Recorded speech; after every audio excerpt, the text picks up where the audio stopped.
Live from Minute Maid Park in Houston, Texas, Fox Sports Houston brings you Houston Astros baseball. Tonight it's Game 2 of a 3-game series. The Astros meeting the Florida Marlins. Good evening, everybody. Bill Brown and Jim Deshaies. Last night, the Marlins stretched their winning streak to 7 straight with very good pitching from Carlos Zambrano and a shutout, J.D. 2 days ago it was Adam Wainwright. Last night, Zambrano. Tonight, another guy who's been tough on the Astros, Anibal Sanchez, goes for the Marlins. He's off to a great start. He's not allowed more than 2 earned runs in any of his 5 starts. He's 2-0 with a 2.43 ERA. And we welcome back to the big leagues Anuri Rodriguez down at AAA this year, 1-3 with an ERA approaching 5. Gave up a lot of hits, but the strikeout numbers encouraging for the big right-hander. Coming up, the Astros try to get their offense revved up again. They've scored 1 run in the last 2 games. They take on the Fish in just a moment.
By the Progressive Insurance Group. Call 1-800-PROGRESSIVE today. And by Gum Out. Fans getting set for baseball. Last minute repast before they turn their focus to the field inside Minute Maid Park. Anuri Rodriguez will be on the mound. Miami versus Houston, Minute Maid Park. The warm-ups are on. The announcers are set. Bill Brown and Jim Deshaies. Trying to get a few last bites in out there, Greg, and settle into their seats.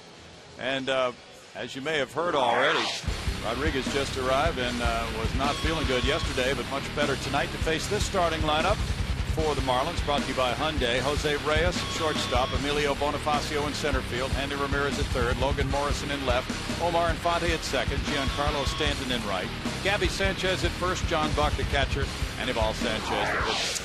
Well, take a look at the numbers for Anuri Rodriguez in 2011 with the Astros. He was 1-6 with a 5.27 ERA, made 8 starts, and a bunch of appearances out of the bullpen. As a starter, 0-4 with a 5.80 ERA. His first pitch is ball 1 to Jose Reyes. 234 for Reyes, no homers. He's driven in 4. He's scored 12. And his on-base average is .317. Fastball's hit in the air to center field. Jordan Schaefer a few steps back. We're out number one. Well, let's take a look at the Astros defensively. Jordan Schaefer there in center. He's got company in right with Travis Buck. In left with J.D. Martinez. An infield of Johnson, Lowry, Altuve, and Lee. And Castro the Astro is behind the plate. Rodriguez was the best pitcher lately for Oklahoma City. Last time out, May 2nd at Albuquerque. He won the game 4-1 and gave up just 7 hits and 1 run in 7 innings. He threw 100 pitches in that game. Now it's Bonifacio showing bunt and taking strike one. Bonifacio doing some scissor kicks, getting ready. Got a lot of energy. He is jumping to get in there, and he was 0 for 4 last night. 239 with 2 runs batted in. He's a threat to run with 14 steals in 14 tries if he gets on. Fastball makes it a 1-ball 1-strike count. Rodriguez, 24 years old, from the Dominican Republic. Colorado signed him in 05, but then the Astros picked him up in the Rule 5 draft. Prior to last season, they kept him on the big league roster all year, and you saw the numbers that he compiled last year here. This year did not make the club, so with his start at Oklahoma City, 1 win, 3 losses, a 4.97 ERA. He gets his first big league start of the year tonight. Gave up a lot of hits down there, 42 hits in just 29 innings of work, but the strikeout numbers were good, real good. 37 punch-outs in those 29 innings. It's going to be a fastball, slider, changeup. We see the fastball 91, 92 miles an hour. Last year we'd see him touch 94 on occasion, but basically sit around 92.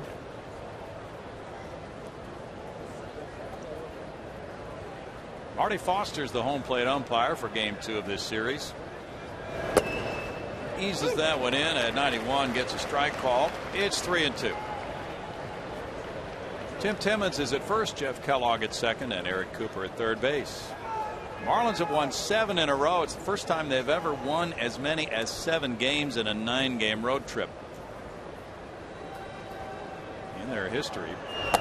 6-3 had been their previous best. There's a 1-out walk, and Bonifacio is 14 for 14 in steals and will command a lot of attention now as he's aboard for Hanley Ramirez. And the last guy you want to walk, Bonifacio does not have an extra base hit yet this year. But he can turn a walk into a double with those legs, and he'll be looking to run, I suspect. Try to get into scoring position for Hanley. Here's Ozzie Guillen, first year managing the Marlins after a very successful run with the Sox. Obviously a World Series win. We don't want to dwell on that too much. Well, he has a running club on his hands here with 33 steals in 39 attempts. Marlins lead the league in stolen bases currently. Ramirez has hit very well against Houston, and he struck again last night. There's ball 1. 228 for the season, 6 homers, 21 runs batted in, but last night he did his usual thing against the Astros, 2 for 4, including a 9th inning homer, and it was a tape measure shot to left center field. Coming off a successful weekend against the Padres, Ramirez starting to heat up a little bit. It's one thing you have to guard against if you're a catcher in this situation. You like to call fastballs because that gives you the best chance of throwing out a guy like Bonifacio. But if you just pump one fastball after another in there against Hanley, you're asking for trouble. Double play depth for Lowry and Altuve up the middle. They're going. It's foul back. It's a 1-ball 1-strike count. Veneri tried to throw a little cut fastball here at 89 miles an hour. Ramirez pulling off just a little bit. Ramirez is a career .394 hitter against the Astros with 11 homers, 34 runs batted in.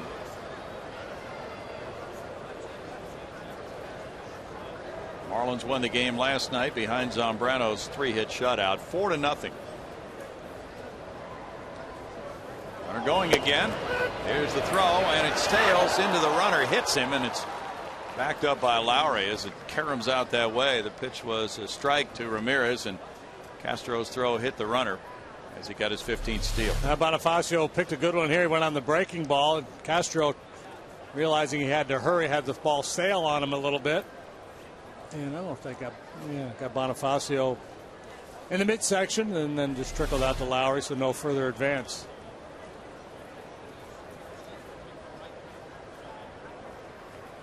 He stole 40 bases last year. He didn't get his 14th steal until July 10th, so he is on a big time pace. 1-2 to Ramirez. Ramirez has gotten big, huh? Man, he's strong. He has gotten big. Maybe he's always been strong. I just haven't noticed. But look at the forearms on this guy. Well, he's moved from shortstop to third base. Maybe he bulked up a little bit, thinking that he needed more power. He had left shoulder surgery in September last year, so maybe the rehab has put him in the gym a little bit more than normal and built him up a little bit more. Only a .306 career hitter, 134 homers coming into this season with gaudy numbers against Houston, averaging almost an RBI per game against the Astros.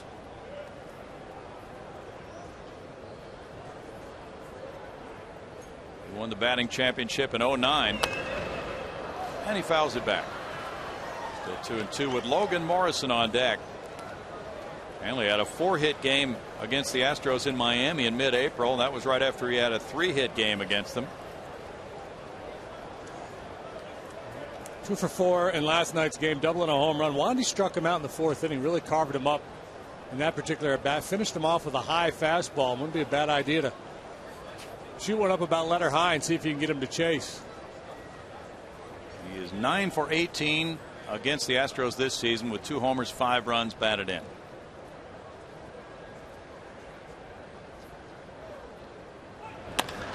In the air to center. Schaefer still legging it back.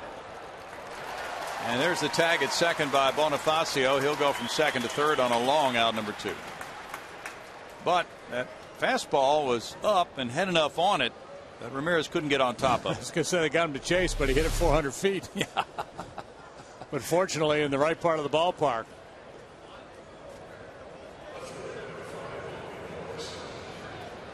Talking with Eduardo Perez, the hitting coach of the Marlins, before the game, and I said, you know, your club playing in that big ballpark in Miami, coming out of San Francisco and San Diego, and the one thing you got to guard against your right-handed hitters is trying to hook everything into the Crawford boxes. And he said, absolutely. Talk about it all the time. He said, I came here as a hitter. That's what I tried to do. But as a hitting coach, you go, don't do as I did. Keep that good approach. Don't try to yank balls you have no business trying to pull. Logan Morrison looks at a ball. 274 for Morrison, 2 homers, 9 runs batted in. Last night he was the cleanup man, had a double and a walk, scored a run, and he comes back in the number 4 spot tonight.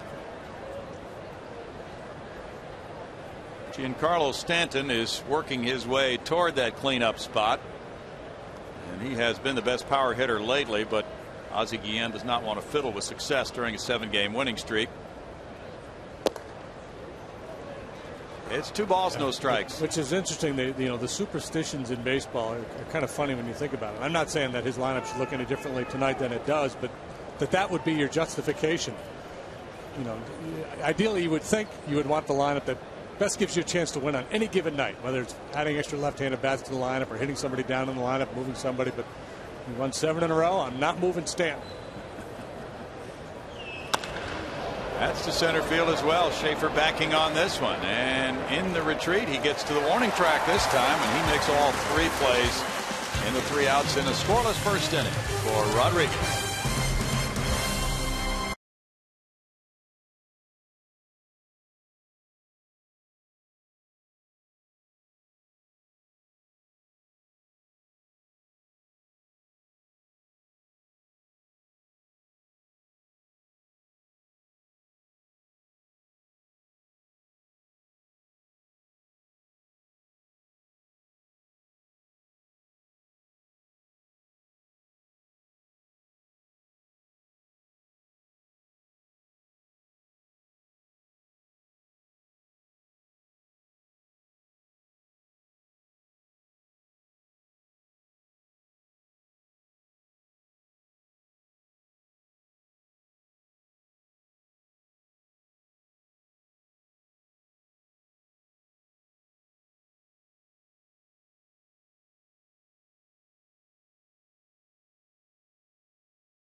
up against Anibal Sanchez, and it's brought to you by Hyundai. Their lineup is Jordan Schaefer in center field, Jose Altuve at second base. Jed Lowry batting third at shortstop is followed by the cleanup man, first baseman Carlos Lee. It's Travis Buck, J.D. Martinez, Chris Johnson, Jason Castro, and then Ailey Rodriguez. Travis Buck in right field. Anibal Sanchez for the Marlins tonight against the Astros. Been good against Houston, 3-1 with a 2.48 ERA in 6 starts, including 1 this year. 7 innings of 2-run baseball. Strike 1 to Schaefer. Check that, 3-run, 6 innings of 3-run baseball, 2 earned. You got no decision. That's a game the Marlins won in extra innings. Good pitcher. This guy knows how to pitch. Kind of underrated. Doesn't get a lot of press, but good solid major leaguer. 41-38 lifetime. 3.66 lifetime ERA as well. He is 28 years old and a big strikeout pitcher again this year, as he was last year when he was third in the league in strikeouts per 9 innings. Yeah, and he doesn't do it with an overpowering fastball. Velocity is average, but it's good command of that fastball and has good secondary pitches, slider, curveball, and changeup. Similar to the game plan of Carlos Zambrano last night. Doesn't get the movement that Big Z does. He missed it. It's 2-2. Well, the Marlins now have a rested bullpen. Zambrano going the distance last night, and on Saturday Mark Burley went the distance. Foul back. The Astros 13-16. They're 5-2 on this homestand. Marlins are 15-14. 7-0 on this road trip. 1-3 in San Francisco, 1-3 in San Diego. They are undefeated in the month of May. Brad Mills' club trying to get win number 14 tonight and trying to get an extra base hit, which hasn't happened in the last 2 games. And they run up against Adam Wainwright and then Zambrano on back-to-back days. But Brad likes the idea that Lowry is hitting third. He said ideally Lowry probably is suited best to the number 2 spot in the order, but the way Altuve is hitting, we're not moving him. Schaefer has a .336 on base average, and that's a strikeout for Sanchez to open. Great movement there on a changeup to finish off Schaefer. Let's take a look at the fish defensively. Morrison, Bonifacio, and Stanton cover the outfield. Ramirez, Reyes, third and short. You know all about Hanley Ramirez making the move over from the shortstop position. Omar Infante, Gabby Sanchez on the right side of the infield. John Buck is behind the plate. He hit a home run last night.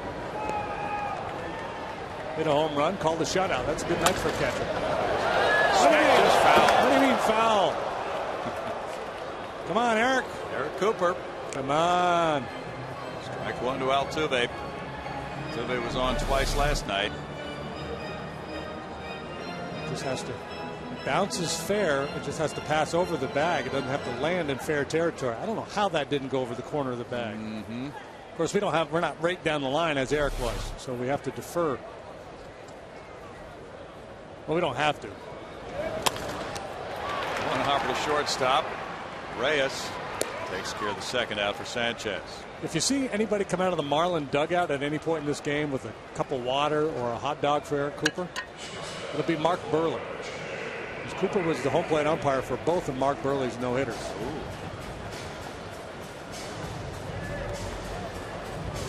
Jed Lowry, 321, 4 homers, 12 runs batted in. Has done really well in his 3 games in this number 3 spot in the lineup this season. 5 for 11 with a homer and 4 driven in. And J.D. Martinez has been slumping, so he's been moved down in the lineup. That's ball 1 to Lowry. As you mentioned, J.D., Sanchez pitched well in Miami against the Astros earlier this year. Didn't get the decision. Marlins won it in 11. That's ripped but caught on one bounce by Gabby Sanchez, tossing to Anibal Sanchez, and it's a 1-2-3 first inning and no score.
As we move to the second, the Astros battle the Rangers in the second game of the Lone Star Series on Saturday, May 19th.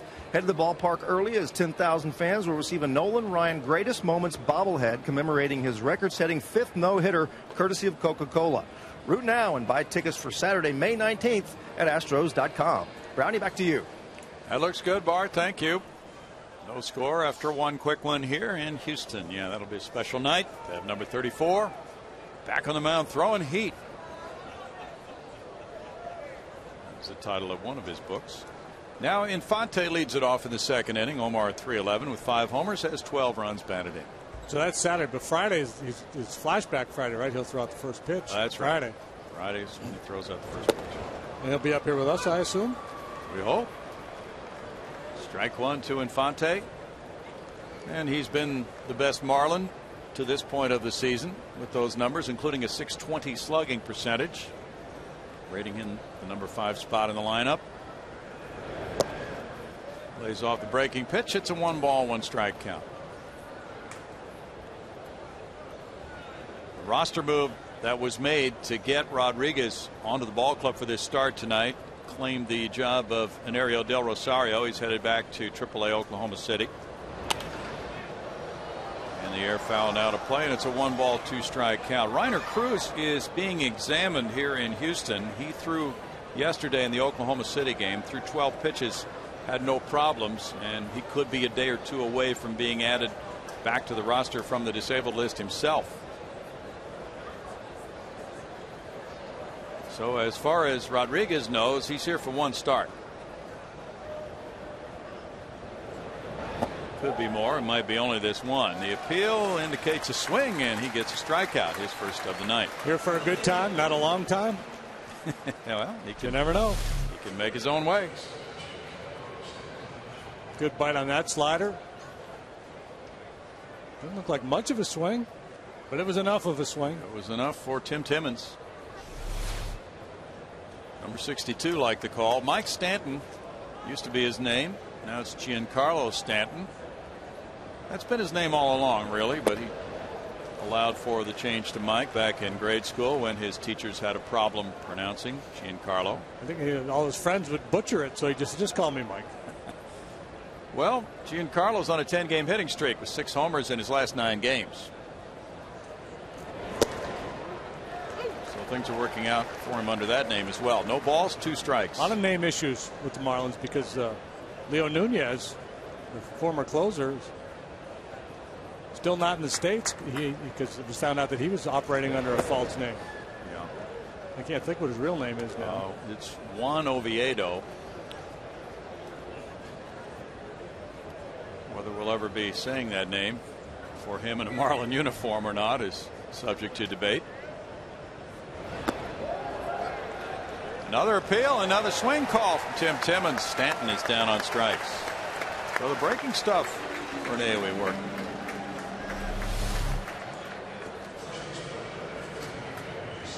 That looked like less of a swing, but always from this angle you see a little bit more. Yeah. 2 strikeouts for Rodriguez. Now it's Gabby Sanchez.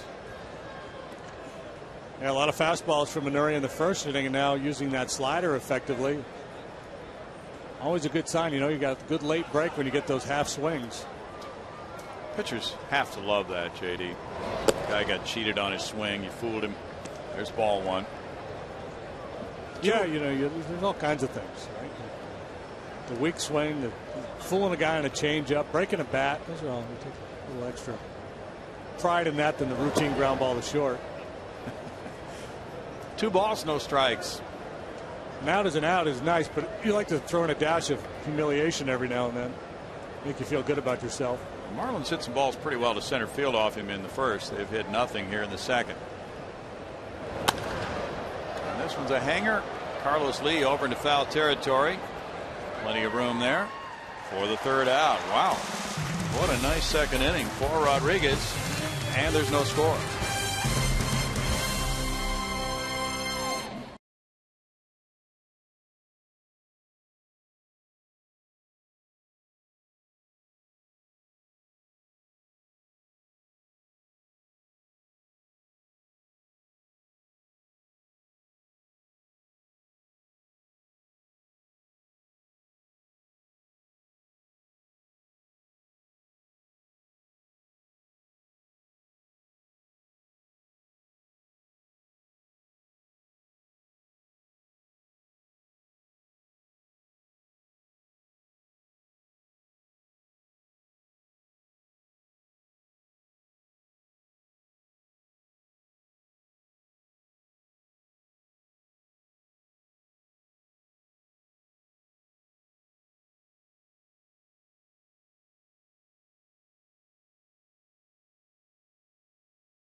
Astros fans, Chevy is proud to present a new show called Chevy Hometown Kids. It's not about the score, it's about the experience. So tune in each Saturday at 10 a.m. right here on Fox Sports Houston, or visit hometownkids.tv for more information. Back to Brownie in the booth. Thank you, Bart. No score. Carlos Lee, the toughest man to strike out in the National League, currently takes strike one. 280 is his average with 2 homers. He's driven in 14. Hitting the ball hard to right field on this homestand. Yeah, I think he's getting a little frustrated because he hasn't had much to really turn on. He's willing to shoot the ball the other way, but the power numbers aren't there for him. 2 balls, 1 strike to Carlos. He was 0 for 3 last night.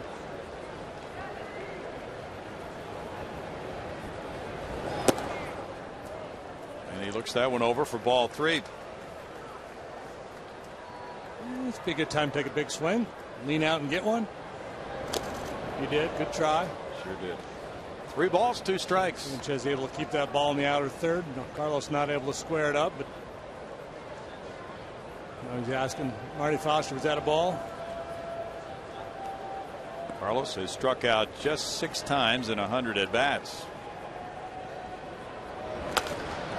Shoots this one to left field, backing up Morrison, and leaping right there in front of the big wall for out number 1. Well, that was pretty impressive. I mean, he went after ball 4, but the ability to get the hands in and get the barrel to that ball and almost hit it out of here. That was a pretty impressive swing of the bat there. He had to be looking away. He's been pitched away so much.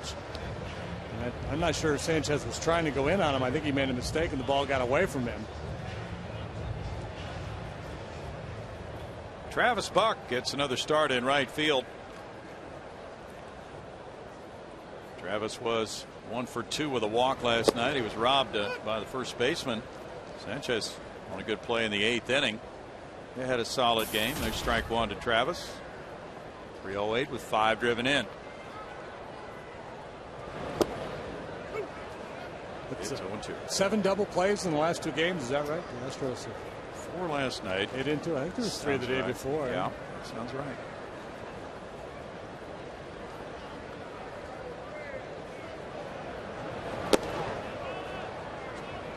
One ball, 2 strikes. Sanchez coming off a 3-2 win at San Francisco on Thursday.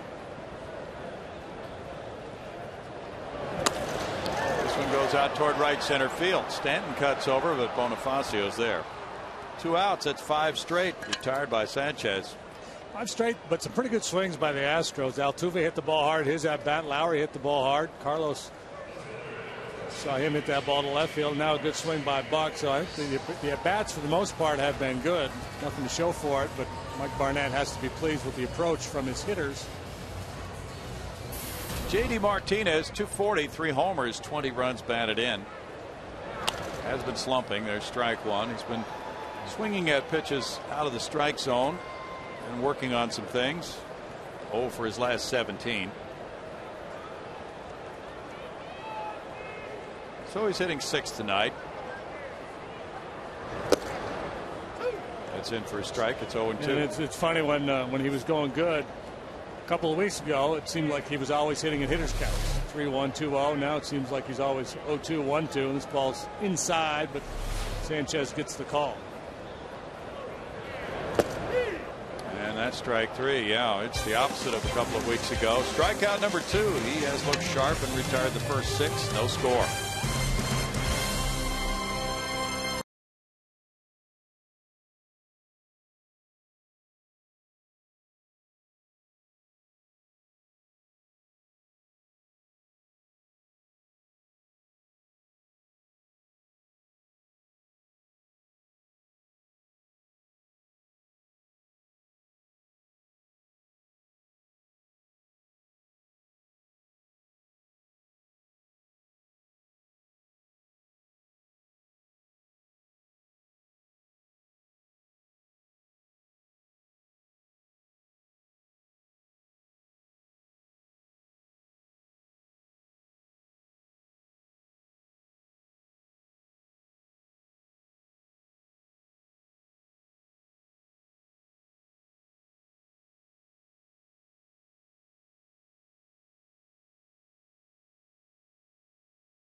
And today, we got a birthday. Chance Alford. How old are you, Chance? 13. 13. And for your birthday, you obviously got prime Astros seats. You guys are right behind home plate. How great is this? It is awesome. What do you like most about being down this close? I get to see the hitters and the pitchers. Yeah, from this angle, you can really see what pitchers they're throwing. Chance is a big baseball player out in the Cypress area. His mom, Trudy, is here with him. Chance is 13. That means he's 3 years away from driving. Yeah. I just spoiled their birthday. But this is great. You guys come out to the ballpark, still celebrate the birthdays, got the glove. Only thing you need now is the foul ball, right? Right. Yeah. Right now. Well, the 13-year-old is also the progressive fan of the game. Way to go, Chance. Happy birthday, pal. Hey, and if you're going to be at the ballpark, you think you'd be a good fan of the game for us? Let me know on Twitter, @BartEnnisFSH, or Patty Smith, @PattySmithFSH. Let us know why you think you're the fan of the game, where you're going to be sitting, and who knows, maybe, Brownie, they can walk away with the coveted progressive bag of stuff. Hey, it's not every Back to night you. you can get a bag of stuff from That's right. Bart And the or Patty. contents are classified. I can't tell you what's in it.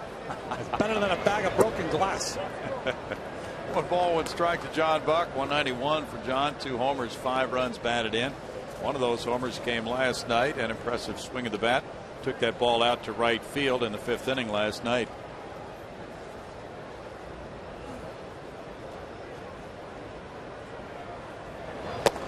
Fastball by him makes it 1-2.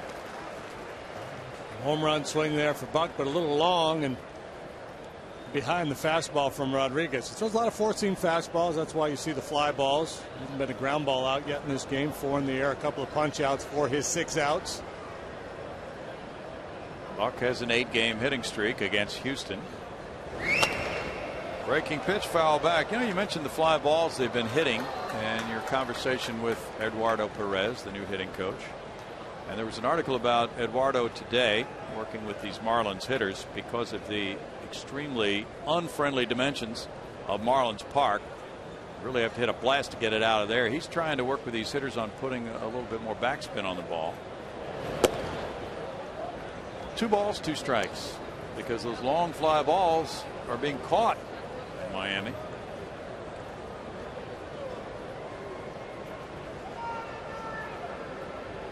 How are they putting more backspin on? Not sure. 3 balls, 2 strikes. We would have to get more a top hand. Get down through the ball. You would know that. I was a top hand guy. I like to lift the ball.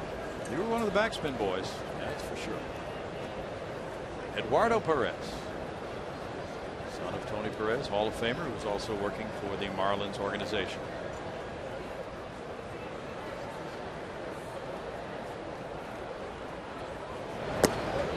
Runs in for ball 4, and Buck has a leadoff walk. 2nd walk of the night for Rodriguez. And Anibal Sanchez does not have a sacrifice bunt this year. He is 2 for 12 when he swings away. See what Ozzie Guillen has working here for this 093 career hitter with 6 runs batted in. Anibal was signed by Boston, traded to Florida after the 05 season, along with Hanley Ramirez and a couple of other players in the Josh Beckett deal. And Guillermo Mota and Mike Lowell also went to Boston in that trade.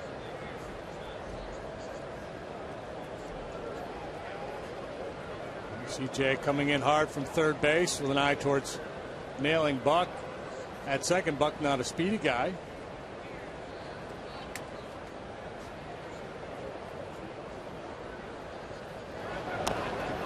Bunted out in front of the dish and a glance towards second, but Castro takes the out at first on the sacrifice from 2 to 4. Took a look at second base. Yeah, I think he made the right decision. Might have had a shot at him, but everything would have been perfect to get him. And he got the sure out. I mean, it's early in the ball game. You don't want to open any doors. Get a chance to get an out, get the out.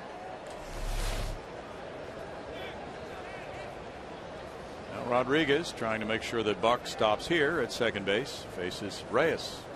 He hit a fly ball to center in the first.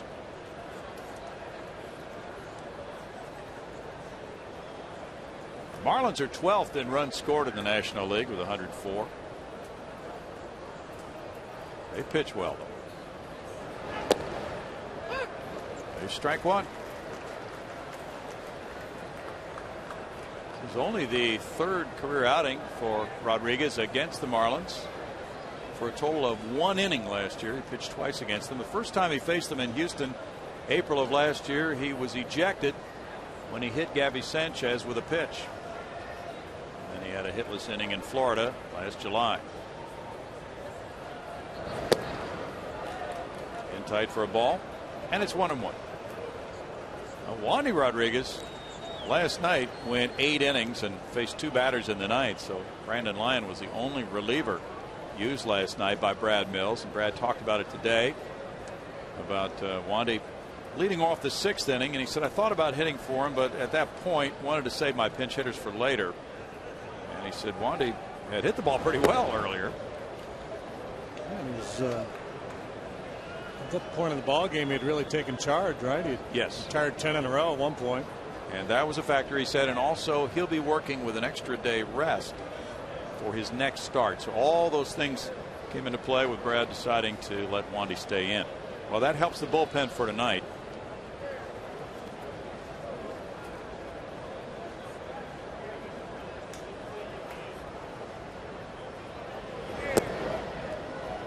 It's ball 3 and it's 3-1.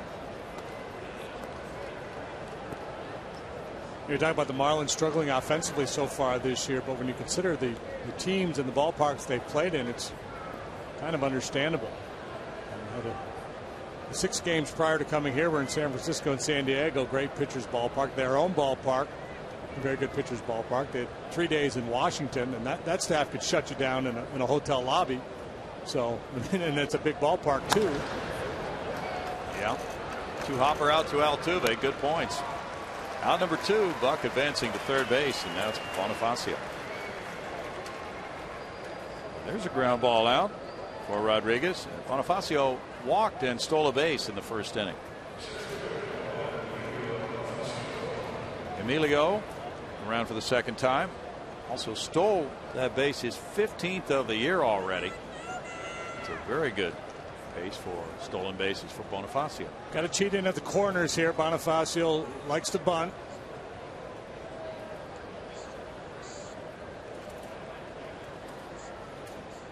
And he gets infield hits as well.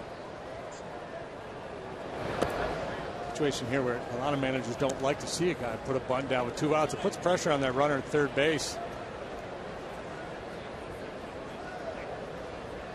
You might get a bunt single here and still not score the run. That's possible. Ramirez is on deck.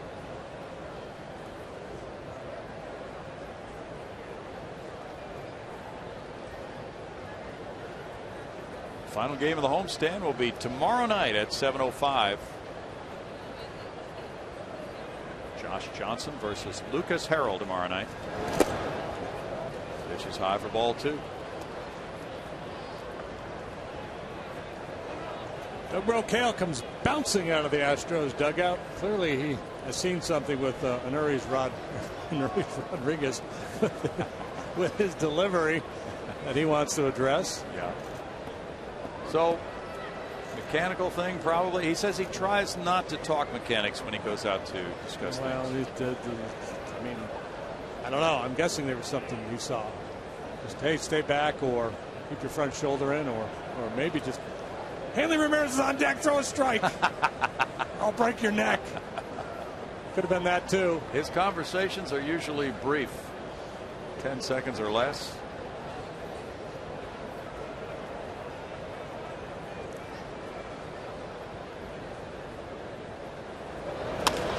That's hit to center field. Well, he put one right in there and let him hit it, and he hit it to Jordan Schaefer. He said, just show him a fastball right down the middle, would you please? It worked. No score.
breaking cancer history. On May 8, 2004, Craig Biggio hits a leadoff single for his 2,500th career hit. He also knocks 2 solo homers in the next 2 at-bats to punctuate the inning.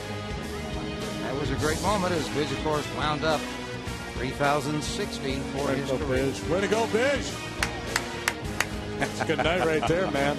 One of many. Well, there has been no hitting tonight. No hits in this game through 2 1/3.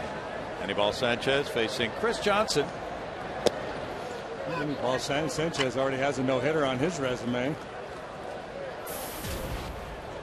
A lot of low-hit games in his career. The league just hitting .210 against him this year. CJ takes it for a ball. It's 1-1. Chris, who was 0 for 3 last night. Will be followed by Castro and the pitcher Rodriguez.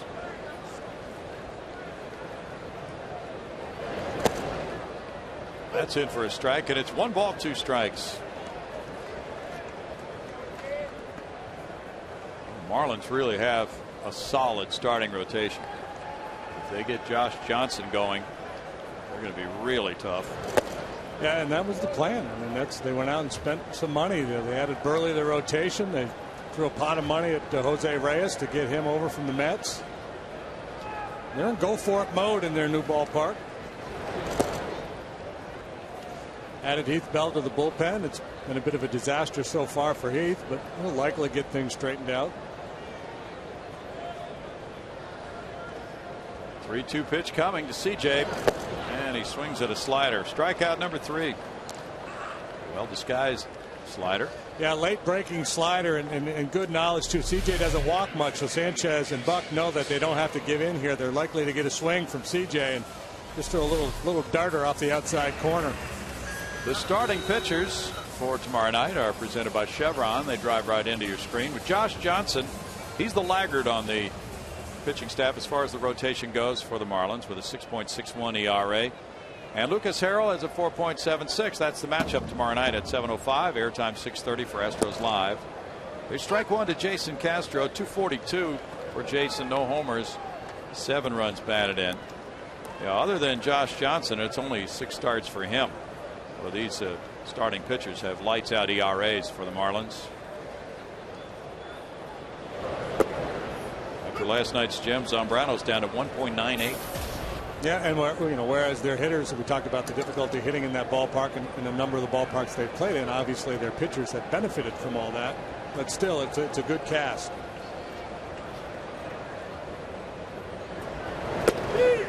That strike 3 call looked like a high strike call, and that's number 4 for Sanchez. Yeah, this is interesting, the approach for Buck and Sanchez here. They did it to J.D. Martinez 0-2, and now to Jason Castro, willing to throw a pretty hittable fastball on 0-2. A little runner back to the inside part of the plate. So they're getting hitters in these counts where they're probably thinking off-speed pitch or a waste pitch, and he's attacking the strike zone. Strike 1 to Rodriguez. 8 straight retired by Sanchez out of the gate here.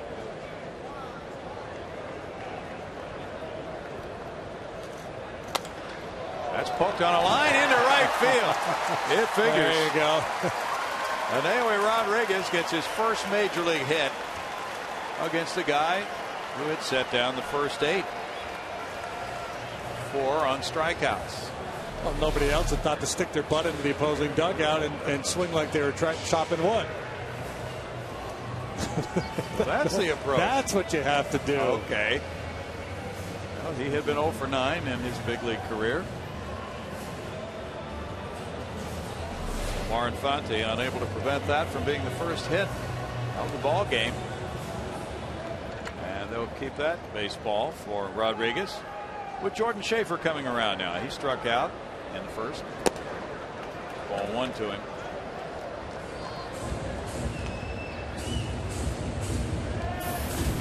Astros are 1-3 against Miami. Miami won 2 extra inning games in Miami, and the Astros took the middle game of that series, the big 9th inning. 1 ball, 1 strike. So last night's game, really the only routine type ball game of the 4 that these two have played. Miami won at 4-0.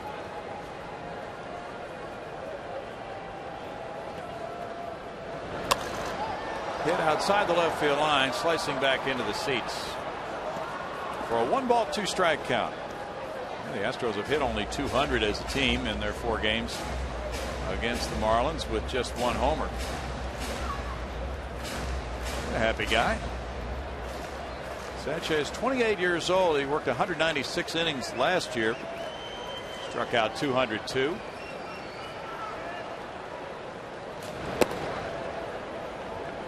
.93 on that fastball. Got good stuff tonight. Well, Zambrano was the talk around here still today after the gem he pitched last night with a split finger fastball that he had going. Cutter. And he just had the ball darting, and Brad Mills said his sinker was moving like crazy last night. He really had command of everything. Yeah, it was, you know, if you weren't an Astro fan, and if you're just a fan of pitching, watching him work was pretty impressive.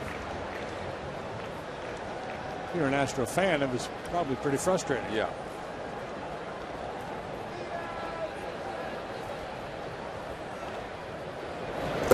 Schaefer strikes out.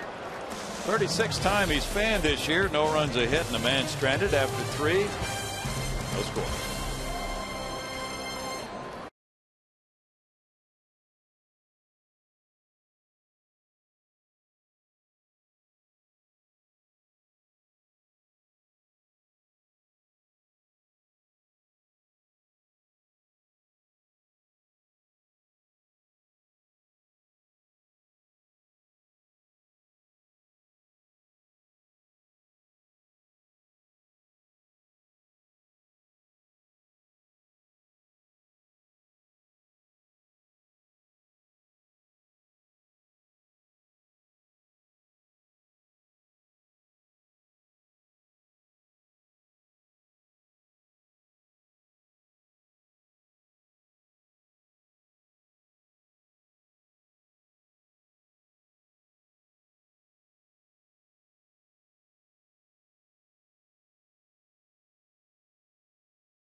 And Rangers renew the Lone Star Series rivalry May 18th through the 20th here at Minute Maid.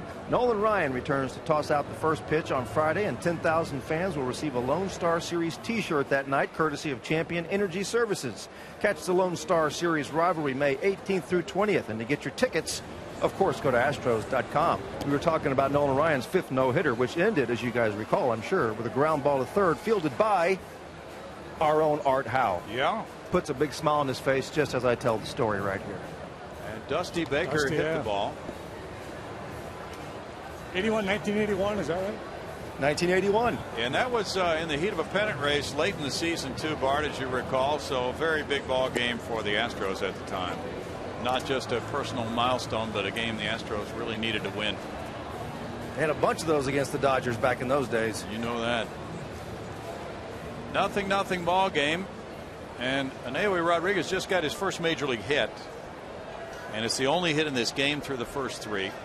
Now in the 4th, it's Ramirez, Morrison, and Infante for the Marlins. Ramirez worked the count to 2-2, hit a fly ball to center field in the first inning.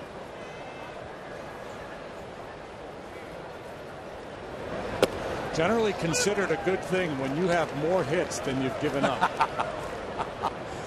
Well, it usually works well. That's when you want to cut off the jam right there. Boom. Game over.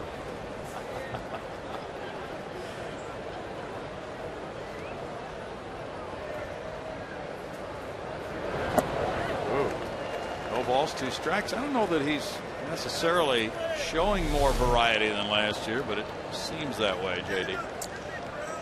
Well, I think it just I think he had moments last year where he really pitched well, and he had moments where he did not. He made 8 starts last year. A bunch of relief outings. He got a strikeout there, and he got Ramirez to chase. Might have gotten a call on that first pitch, but then once he got him to 0-2, it looked good. Doug Brocale talked about his mound visits. When I make a mound visit, usually it's really quick. Most of the time I go out there, it's always positive.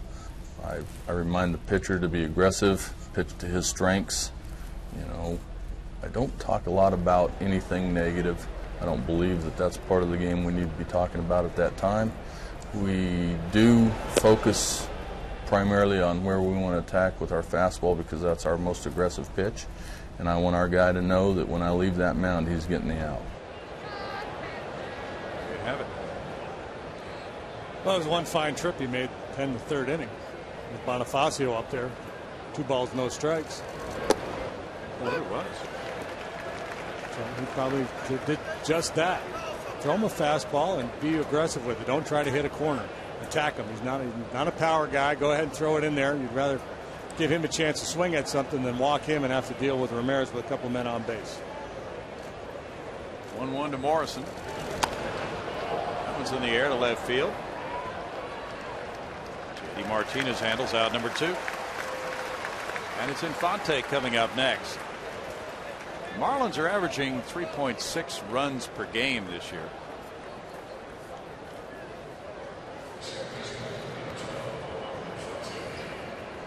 Time for Ozzie to change seats, try to change his club's karma. Infante struck out his first time up. Yankees lead 3-1 at home after 6 over Tampa Bay. Strike 1. Yankees have had a rough time with Tampa Bay. The Rays have won 7 in a row from them, including all 3 this year. Andy Pettit's going to join the big club and pitch on Sunday, I believe. Yes. 1-1. Sounded as if his last start in the minor leagues didn't go very well. The Yankees need him.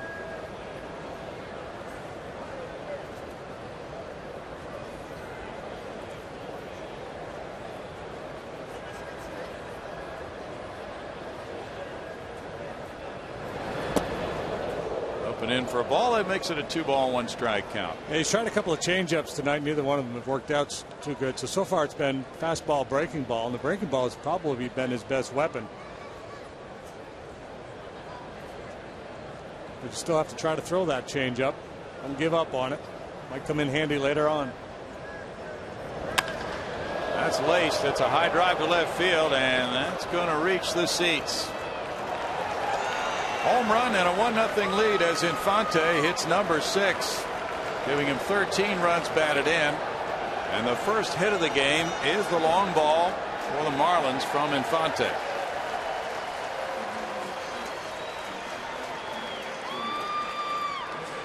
Two-on fastball, and right there for Infante. You see Jason setting up down and away. A little run back towards the middle and up a little bit. Went to left his bat. There was no doubt where it was going to end up. Somewhere in the Crawford boxes. That makes it 1-0. And the fastball there for Stanton is a strike call. Be interesting to see what Mike Stanton, or Giancarlo Stanton now, does in his career with the power that he has. Swings at that one 0-2. You know, part of the package with that power is strikeouts usually. A wild swing at that when he struck out 166 times last year, but recently the adjustment he made to set him off on this hitting streak was to move his hands back about 4 inches, and that's really sent him off on a tear. And this time it's strikeout number 4, and Rodriguez gave up the long ball to Infante, so it's 1-0 Miami.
to you by Jack in the Box. Right now, try the new Chipotle Chicken Club Combo. And by the all-new Mazda CX-5 with 35 highway miles per gallon. As Craig Biggio continues to turn the never-ending double play out in Statuary Park, here's Bill Brown. He's always at work out there. Thanks, Craig. There's ball one to Jose Altuve. He grounded a shortstop in the first inning. 1-0 lead for Sanchez on the home run by Infante. This grounder goes foul. Jose, it went up on the railroad tracks during batting practice today.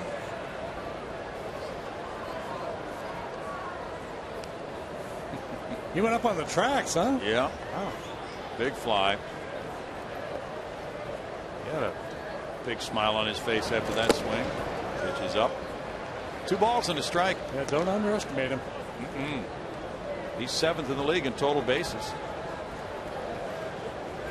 Brownie, we've got a developing story in Baltimore tonight. What do we have there? The right field line. Let's see if Infante gets the angle on it. He snags it in foul ground.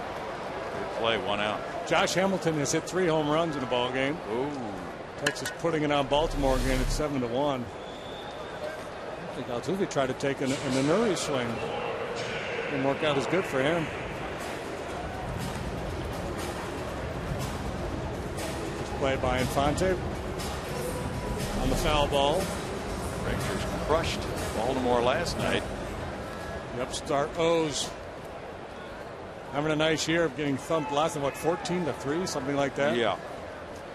Jed Lowry, the batter, he grounded out, and Sanchez made a good play on him. There's strike 1. So how many long balls does Mr. Hamilton have? He now has 13 home runs. Ooh.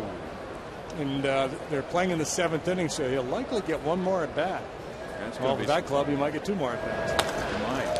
Fly ball heads for right field. Seeing Carlos Stanton moving in a little bit. And it's out number 2. Well, Jeff Luno was asking me in there in the dining room, JD, right before we came in to do the game, if I thought the Orioles were for real. What do you think? I don't know enough about him. I honestly don't. I have to agree with you on that. Well, Baltimore's 19-10. Tied with Tampa Bay, gaining some credibility in the early going. I could probably name 3 Orioles: Frank Robinson, Boog Powell, and Brooks Robinson. You are correct, sir. All one Carlos. Brady Anderson, Chris Hoyles, Cal Ripken Jr., Eddie Murray. Mark Deland. Yeah, the Blade. Oh, man, could he pick it? Yeah, he could. 1 ball, 1 strike. Davis. Yeah. 2 balls and no strikes. 2 balls and 1 Who's strike. managing that club, Earl? Buck. Buck. Now Buck's low keying it. Little tapper. Fielded on the backhand side. Sanchez throws out Lee. 1-2-3 in the 4th. 1-0 Miami.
Mazda's What Do You Drive series continues tomorrow, wraps up tomorrow, as does the homestand as Lucas Harrell goes to the mound. Make his 7th start of the season, looking for his 3rd win as he faces the Fish for the 2nd time in just about a month. He's 2-2 with a 4.76 ERA. Mound opponent Josh Johnson. Big Josh 0-3 with a 6.61 ERA. Our coverage will begin at 6:30 with Astros Live. That's the Mazda game break. Ronnie, back to you. Yeah, and the Astros are hoping Josh Johnson doesn't resemble Adam Wainwright when he took the mound with that crooked-looking ERA, and did a heck of a job against them. Now in the 5th inning, it is Gabby Sanchez leading it off. He'll be followed by Buck and Anibal Sanchez as the Marlins lead it 1-0. Gabby hit the foul pop to Carlos Lee on a 2-0 pitch in the 2nd inning. Sanchez, a good hitter, just hasn't really gotten rolling yet this year, hitting just 200. I like the way Rodriguez responded last inning after that home run by Infante. It did not shake him up at all. He just got right after Stanton.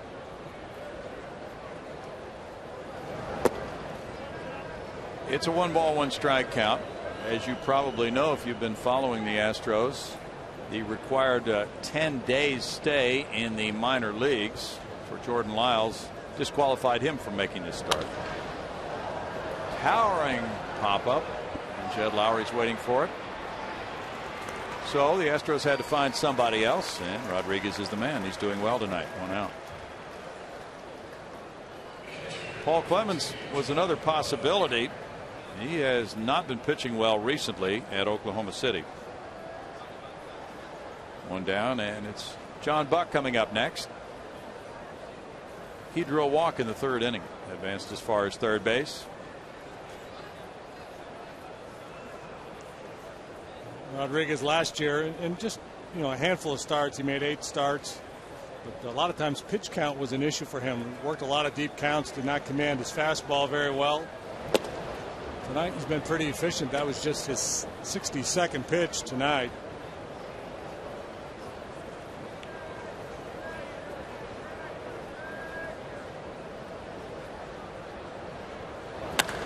That's cracked on a line to left field. He's got some lift on this one, and a line drive homer by John Buck. That's 2-2 games for him in this series, and it's 2-0 Marlins.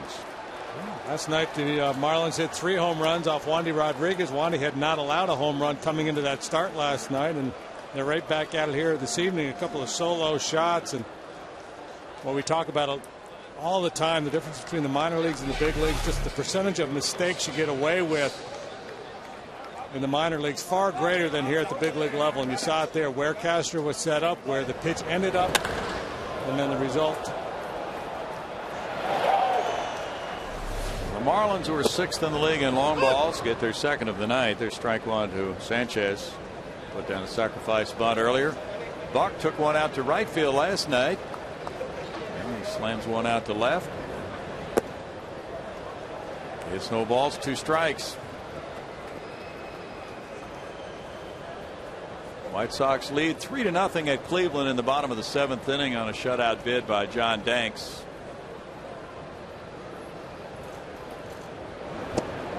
And a strikeout. That's number 5. Well, each home run has been followed by a K. Jose Reyes is 0 for 2. Fly ball to center, a ground out to 2nd.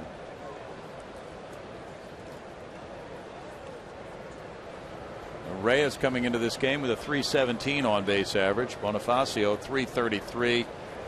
Not what Ozzie Guillen is hoping for from the 2 guys at the top of his lineup. They can really create a lot of havoc if they're on more often than that. Strike 1.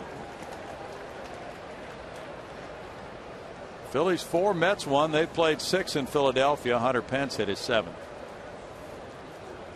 Joe Blanton pitching well for the Phillies again tonight. Astros will be seeing the Phillies on this next road trip. Mets put Josh Tolley on the DL, so if he's on your fantasy club, you're going to have to make an adjustment. Well, they're pretty thin at catcher. They have Mike Nickias in there tonight. Fly ball out to right center field. Travis Buck cuts across. Schaefer running, and Schaefer calls him off. to end the top of the 5th inning with 1 run on the Buck homer, and it's 2-0 Miami.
Hey, hook 'em horns. Join the Astros for UT night at Minute Maid Park Friday, May 18th against the Rangers. Buy your UT night tickets at astros.com/UT to receive a one-of-a-kind orange Astros cap.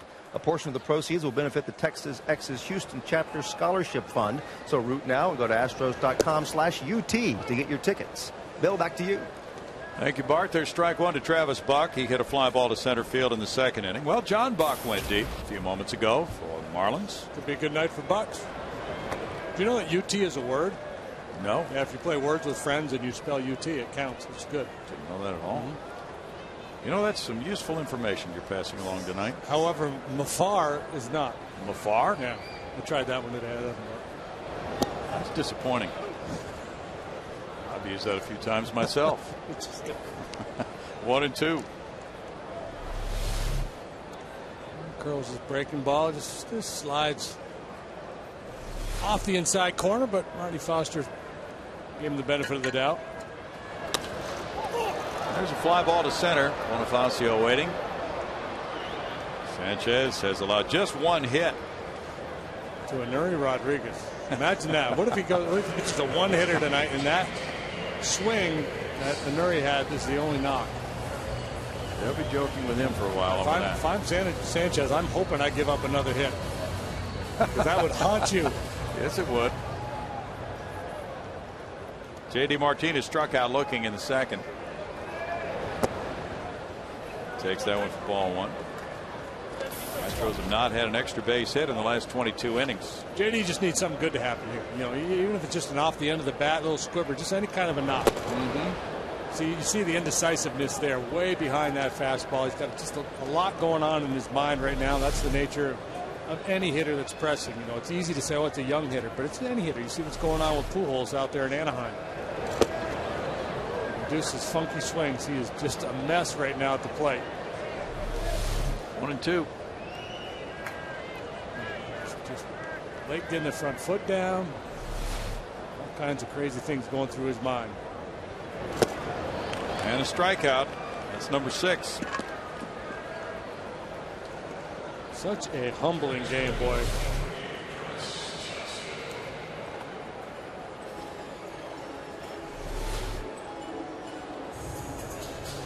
Chris Johnson struck out after working the count to 3-2 in the 3rd inning.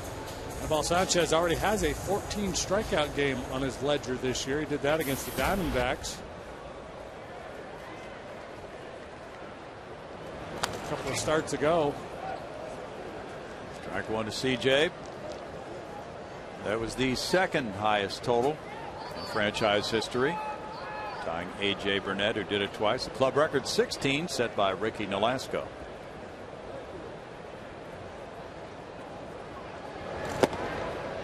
Breaking pitch missing, and it's a 1-ball, 1-strike count. Last year with Sanchez striking out 202. That was 6th in the National League. And he had an 11 strikeout game. 1-2. Last night, Zambrano struck out 9 in 9 innings.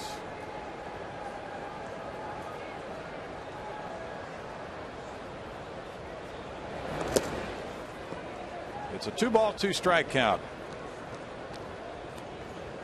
We got CJ to chase the slider off the plate last time up.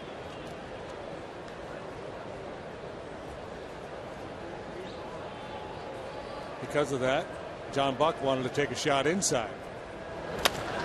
It's a shot into right field. John Buck wants to go out and tell his pitcher, stick with me, man. Yeah. Don't shake me off. I caught a shutout last night. I'm guiding you through a pretty good game so far tonight. It's a case, though, of just not executing the pitch, too. Instead of going down and away, he elevated it. And a good swing by CJ. So now that swing by Inuri won't haunt Sanchez. And there, what's going on here? I don't know about the beards. Oh, it's Castro. Castro chasing Castro off. Castro imitators. Well, with Ozzie in town, that's what that's all about.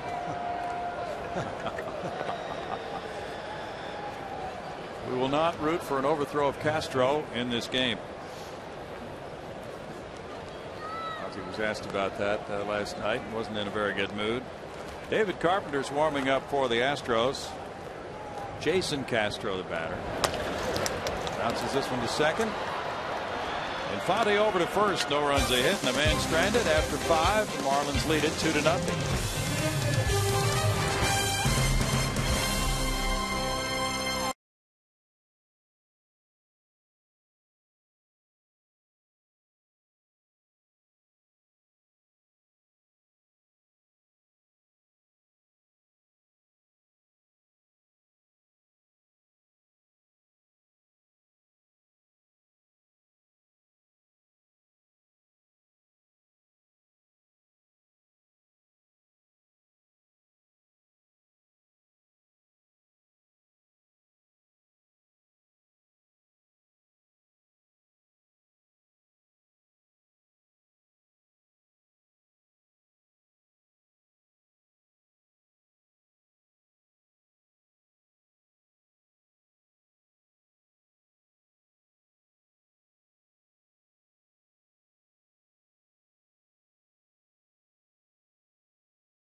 TNT trivia question is, as we say in television, an encore presentation from a year ago. Do you remember who the 2 of the top 3 Marlins single-season outfield RBI leaders are? They played for the Astros. Name those 2. And every night when we ask trivia, the fans rise and applaud. They love it. It's very popular. Those 2 people really love it. Yeah, they just got engaged. I think we lead the league in engagements. Terry on the left proposed to Lisa, and she accepted. All right. The ironic thing is they just met on the way in tonight. Top 3 Marlin outfielders in RBIs. 2 of them played for the Astros. Moises Alou. That is half. Preston Wilson. Ooh, quick to the bell. You get the Russell Bells on that. Yep. Good stuff. The third was Gary Sheffield. That's right. Alou's actual top was 115 for the Marlins in their series year '97. They actually had more than that with the Astros in '98 when he had 124. Wilson's top with Houston was only 55 and 06, but he had 121 in 0-0 for the Fish. Bonifacio has walked and flied to center. Now he smacks one on the ground. Altuve diving from his knees. One out. We talk so much about corner infielders pinching in when you got a guy like Bonifacio up there, but middle infielders do too because of the speed and the ability to drag bunt. So Altuve a step or two shallower than he normally would be. So that cuts down on his reaction time, but still quick enough to handle that hot smash. There's our AT&T trivia answer. Preston Wilson, Moises Alou, two of the three that are still the all-time RBI leaders for outfielders with the Fish. Fernando Abad and David Carpenter are warming up in the Astros bullpen. Here's Hanley Ramirez. He's flied to center and struck out. And that one ran in on him. Ground ball to Lowry. Talked about that last night. Jake, whatever he needs. You know, if he needs a little something extra, he'll get it. Otherwise, he'll flip it across the diamond and get his man. He has played flawless shortstop so far this year. Goosed this one a little bit. But all's well that ends well. A little short hop on the backhand side. Just to keep Carlos engaged. You don't want to be taken for granted. Yeah, whatever it takes is what he does. And he's done it through more than 100 errorless chances this season. Fox Tracks brought to you by Steel. We'll show a breaking ball right there. Good pitch by the big right-hander to get the jump on Logan Morrison.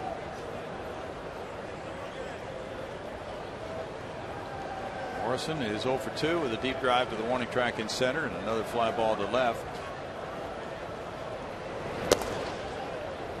It's a 1-ball, 1-strike count. Washington has just gotten 2 runs in the top of the 9th inning at Pittsburgh to grab the lead 4-3 over the Buccos against Joel Hanrahan. And the Nationals are still batting.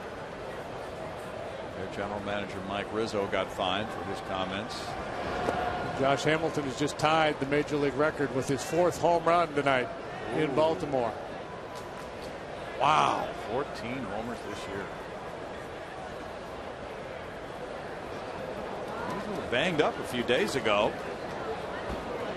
Man, that hasn't happened in a while, has it? No, not 4 homers in a game. Time to go to the record book. Yes, we'll have to see when the last time that was. It's happened many times. Sean Green. Yeah. Sean Green did it. 3 balls and a strike. Texas leads 10-1 in the top of the 8th inning. 14 long balls for Hamilton. Adrian Beltre also connected his 6th. And that Baltimore pitching staff getting shredded tonight in a matchup of 19 and 10 teams. Oh, that's coming off that 17-inning game against the Red Sox. Then they have to go into a series against the Rangers with a fatigued bullpen. That's a scary situation for any manager, and it has come back to bite Buck. Nothing he could do about it. Not really. Strike makes it 3-2 to Morrison. Can't cancel the series against the Rangers and reschedule. The Braves just got a run in the 5th. There's the backwards 3. What are we doing down there? I don't know. I think it's some kind of secret message. Okay. Dan Brown novel. It is code. Strike 3. 6 innings of work. Very good for Rodriguez, but 2-0. The Marlins lead on a pair of homers.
AT&T Uverse brings you this reverse replay. We look back at one of the plays from this ball game, and you see one smothered by Jose Altuve on a dive to his left to retire Bonifacio.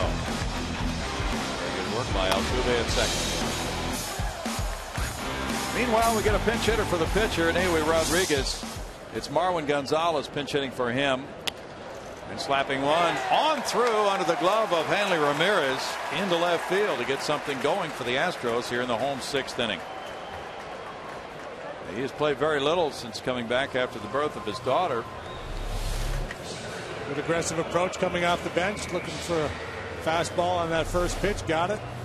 Play that probably should have been made by Hanley.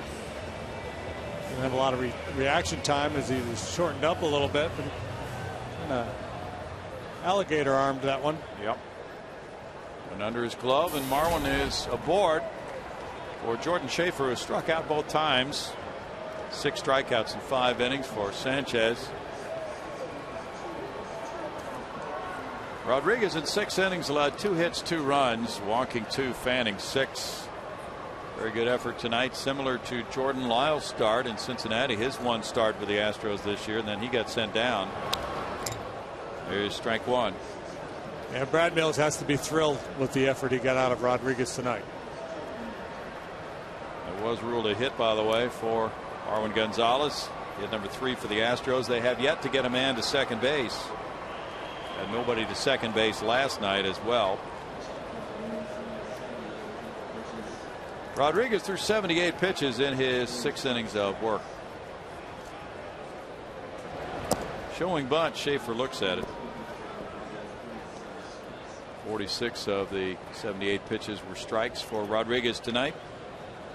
1-1 to Schaefer. Schaefer has 3 bunt hits this year and has fallen into a slump, so it would add up that he would think about bunting in a situation like this, trailing 2-0 in the 6th for a hit. Marwin Gonzalez attracting some attention there. Marwin has not attempted a steal.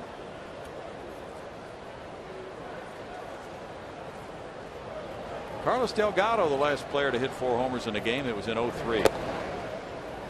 So Josh Hamilton becomes the 6th American leaguer to do it, joining Lou Gehrig, Pat Siri, Rocky Colavito, Mike Cameron, and Delgado.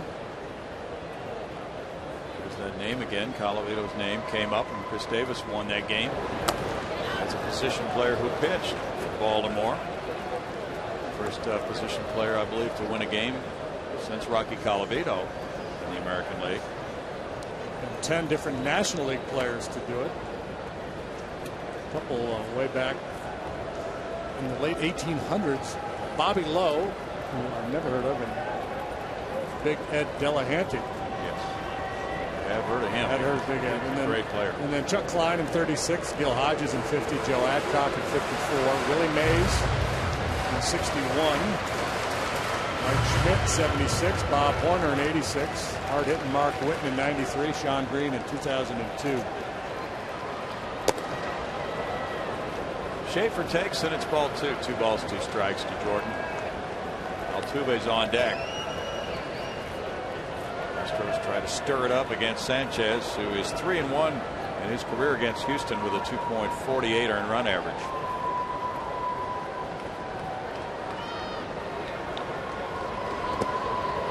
That's low for ball 3. Full count now.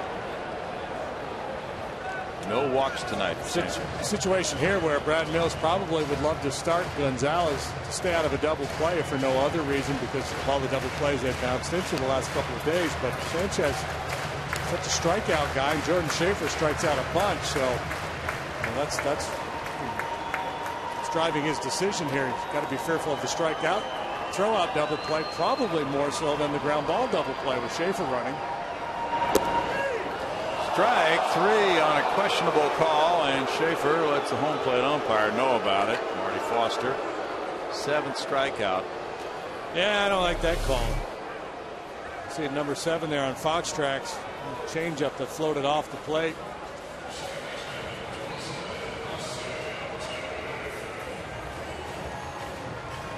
7 strikeouts. It's time for the Farmers Insurance report card now. As Altuve comes around for the 3rd time, he is 0 for 2 in this game.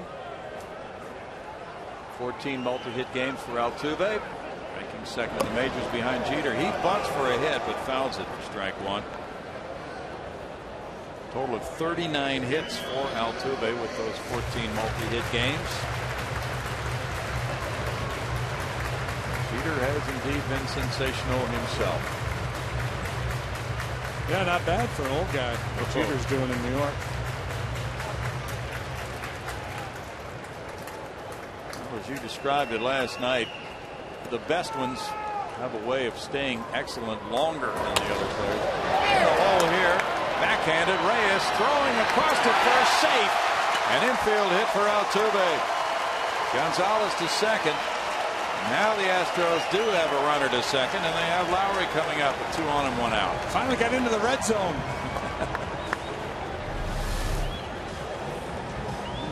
Reyes, good range into the hole. Really had no shot at Altuve. Probably should have just hung on to that ball. Maybe taken a shot at second base. Might have been his best chance of getting it out. No, he wasn't going to get anybody there. And Sanchez wisely comes off the bag and just readies himself to make sure that ball doesn't get by. Lowry has grounded to Sanchez with a pitcher covering, and he's flied to right. So pulling the ball both times tonight.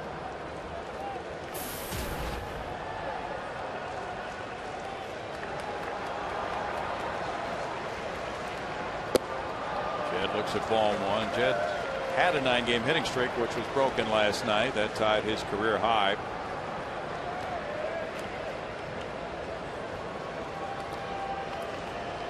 Key situation right here for the Astros. They've out-hit the Marlins actually 4-2, but the 4 Houston hits have been singles. The 2 Miami hits have been homers. It's tap foul. 1 ball, 1 strike. Jed Lowry's wife Melissa is relocated to Mexico City, where she works in foreign service. She transferred there from Toronto. Put her a lot closer to Houston.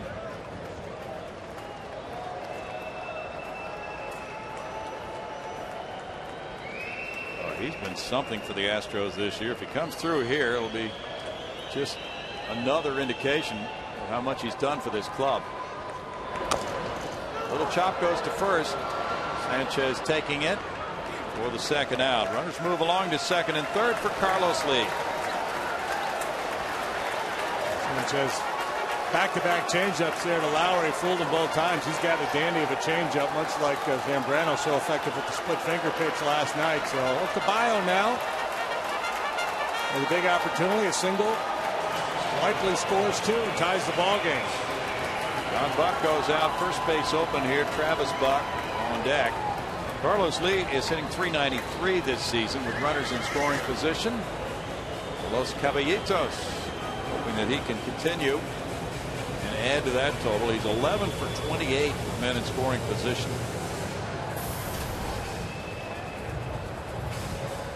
Carlos 1 for 16 lifetime though against Sanchez.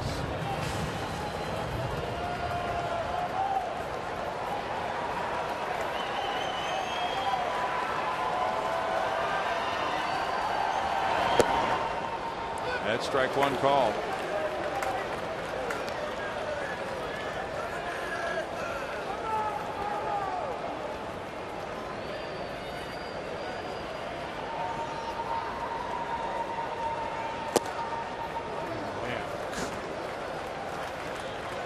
Great looking pitch, but coming off that drops that breaking ball in there for strike 1 on the outside edge, and a little 2-seamer. Staying away, see if they take a shot inside. They'll just stay away. He came back a little bit and he fouled it. Yeah, he had a pitch to hit there just behind it. 1-2. Sanchez has earned that with all the good breaking balls and off-speed pitches he's made tonight. He's really done a great job mixing his pitches. It's going into 2-strike mode here. Squatting down a little bit. Just looking to put it in play. Hit 2-2. Really have them set up to come inside if they trust they can make a pitch in there. Gonzalez at third, Altuve at second with 2 outs and a 2-2 count. The swing he put on that inside fastball early in the game has probably intimidated them a little bit away from coming hard in, because he was awfully quick to that one.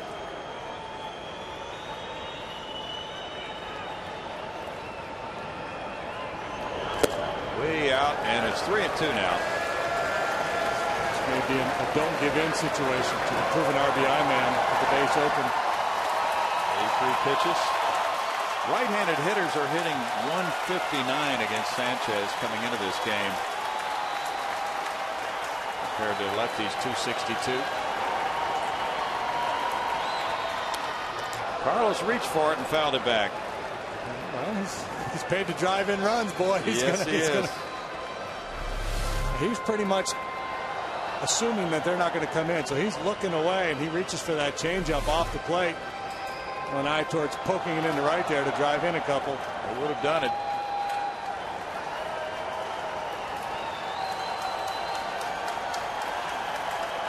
Sneaking in. Up, and it's ball 4. And now the bases are loaded for Travis Buck. First walk of the night for Sanchez. Sanchez, for the season, has walked 10 and struck out 45.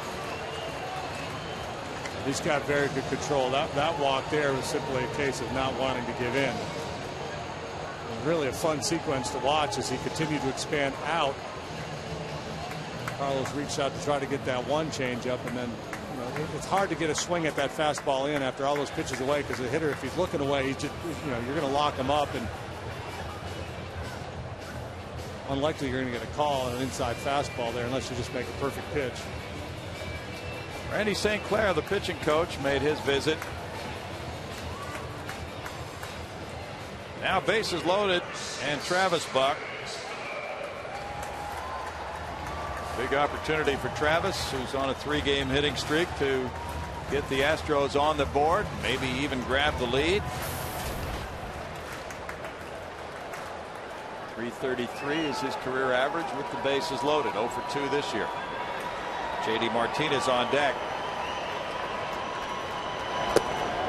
That's strike 1. Travis had not faced Sanchez until tonight.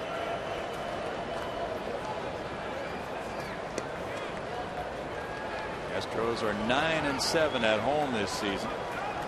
They've won 6 of their last 8 home games.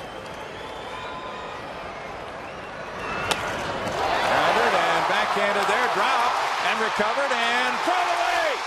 And now Gonzalez scores, and the game is tied with Altuve right behind him. It's a 2-2 ball game on the error by Infante.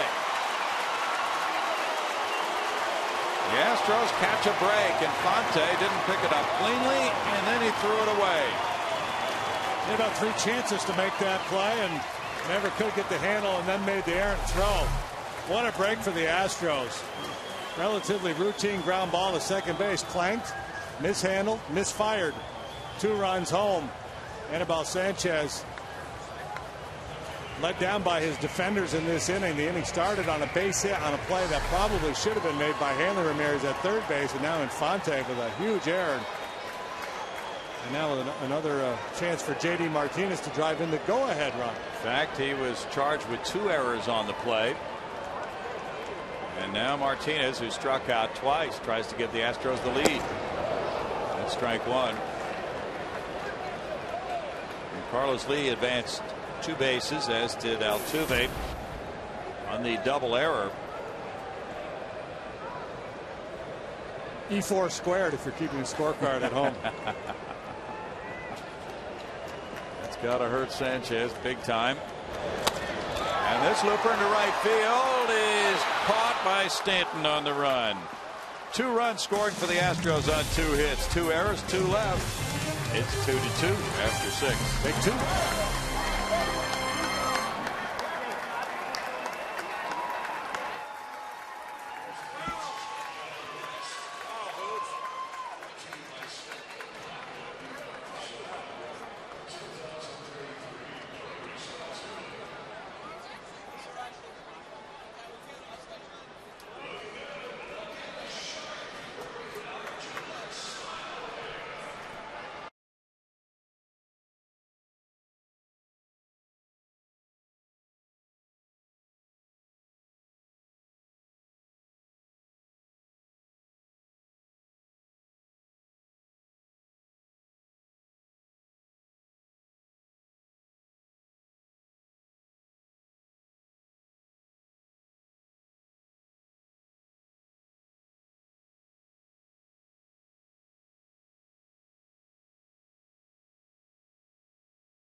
Hyundai. New Hyundai owners are talking about their cars in the booth. And by AT&T, rethink possible. We showed you Biggio, now we showed you Bagwell, and now we show you a 2-2 game. Play to the 7th, Bill Brown and Jim Deshaies. Well, those guys were everyday players. There's Justin Maxwell in the game in a double switch in left field. He bats ninth. J.D. Martinez coming out of the game after making the final out of that 6th inning after going 0 for 3. Here's another everyday guy, Brandon Lyon. He's in for the 3rd straight day, J.D. How about that? Sunday, Monday, very good results. Scoreless innings. He's had 4 straight scoreless appearances. ERA 2.61, and now on Tuesday he's pitching again. Boy, came in last night and struck out 3 in a row. In the top of the 9th, after Ramirez had homered and Morrison doubled off of Wandy, Line came out of that pen and was very, very sharp. Infante made the double error. Shortens up, takes strike 1. So that takes Rodriguez off the hook. Win the 7th, win the ball game. Tonight, that certainly might apply. Brandon had it all going last night. Good cutter. Breaking ball was really sharp. He had surgery on the right biceps tendon and to repair the tear in his labrum, which shortened his season last year. Fly ball goes out to left center. Maxwell. 1 out. Brandon was talking about that. You know, Brad Mills brought him along more slowly than he normally would have in spring training and then earlier this season, but now he's regained the arm strength after the rehab work he's done following surgery, and as you indicated, extremely sharp last night, striking out 3 in 1 inning. And Brad will go to him after a game and ask him how he feels, and he said great the other night. Stanton is next. He chops this to the left side. Chris Johnson cutting across. Low throw. Nice dig by Carlos Lee. That's not that easy on the backhand side. 2 outs.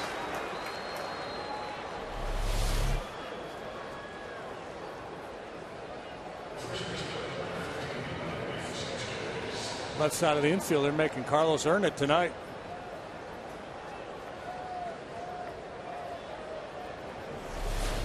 He did do that. 2 outs quickly for Lyon. Now it's Sanchez. Gabby 0 for 2. Brandon Lyon is very enthused about this Astros bullpen this year. Good ball 1. Wilton Lopez has thrown great. Ryan Webb warming up for Miami now. Brett Myers has been perfect in saves. And the other guys really composing a good group that he likes very much. That's a strike. That makes it 1-1. Webb. Webb has been mentioned as a possible closer for the Marlins short term until Heath Bell can reclaim his job. That's out to center field, and Schaefer makes it a very quick 7th inning for Lyon, and it's tied 2-2.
With MLB.com @BAT12 app for your iPhone, iPad, Android, BlackBerry, and Windows Mobile. Get live audio, pitch tracking, video highlights, and more. Text @BAT to 31826 or go to Astros.com for details. Bill, back to you.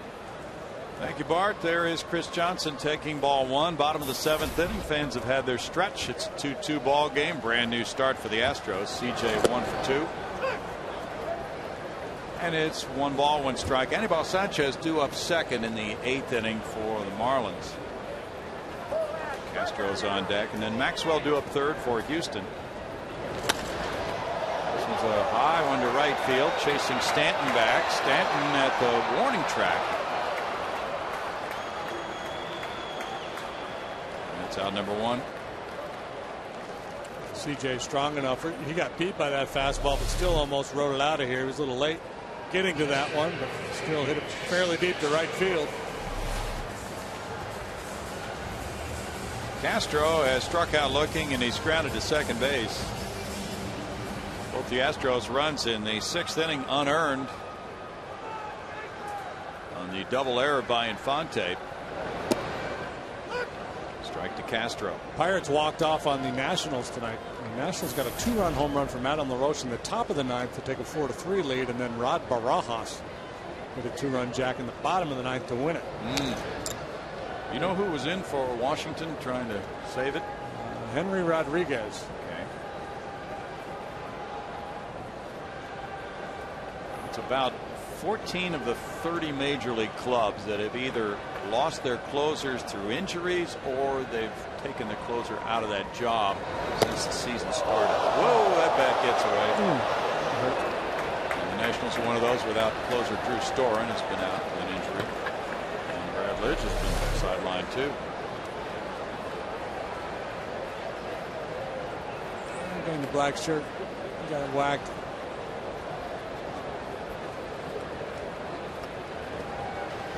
This is good. That guy's tougher than a $2 steak, that guy. Man. So the strikeout is out number 2, and here is Maxwell batting for the first time. Maxwell came in the double switch. The other guy's got the bat. The guy that got smoked doesn't even get the souvenir. J-Max takes ball 1.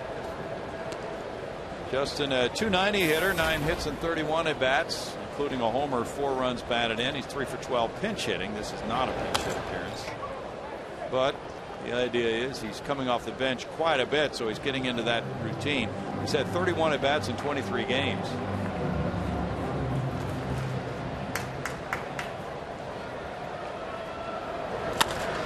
And he shoots one into left field, so he's become a good bench player, it would appear.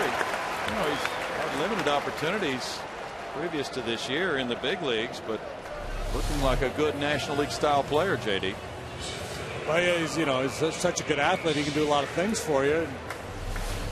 He has speed. He has power. His swing, the fact that he swings and misses a lot, doesn't lend itself to coming off the bench. You wouldn't think, but so far he's done a nice job. And the guys batting 9th are 3 for 3. And Aoui Rodriguez, Marwin Gonzalez, and Justin Maxwell have the 3 hits. Schaefer struck out all 3 times. There's ball 1. Mets got 4 in the 7th. The Phillies are batting, trailing the Mets 5-4 in the bottom of the 8th.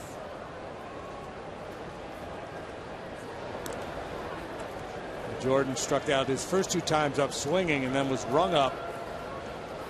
A changeup that was up and away. Tough call there. Looking for a little redemption. It's the 100th pitch for Sanchez. It's ball 2. Ozzie trying to get him through this inning so he can pinch hit for him in the 8th. The Mets are pretty obstreperous this year. They're 16 and 13, causing some problems in the NL East. What's obstreperous mean, Professor? I feel like Gilligan over here. Well, they're feisty. 3-0.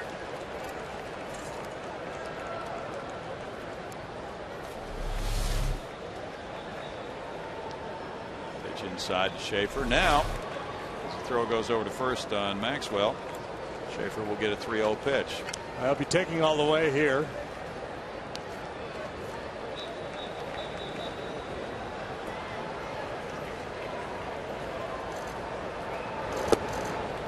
Takes a strike. I would not count on him looking here if I were Anibal Sanchez. No, sir.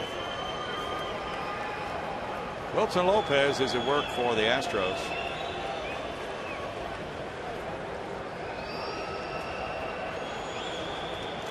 They're going. And no throw as Maxwell. Well, it's ball 4. So 2 on and 2 outs now. Now Altuve will be the batter. See the break there by Maxwell, but the pitch just a little bit off the plate and down. Maxwell not aware of that, so he's not going to assume anything.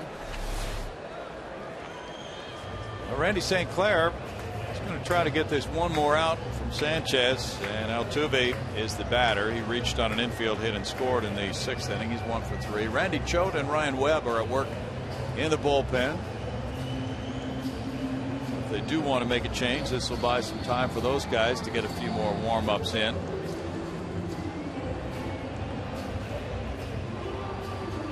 It's ironic. This may be buying time for Choate to get ready to turn Lowry around to the right side, which in the past has been absolutely the wrong strategy, but the way Jed is swinging it from the left side this year would make sense. Yes, it would.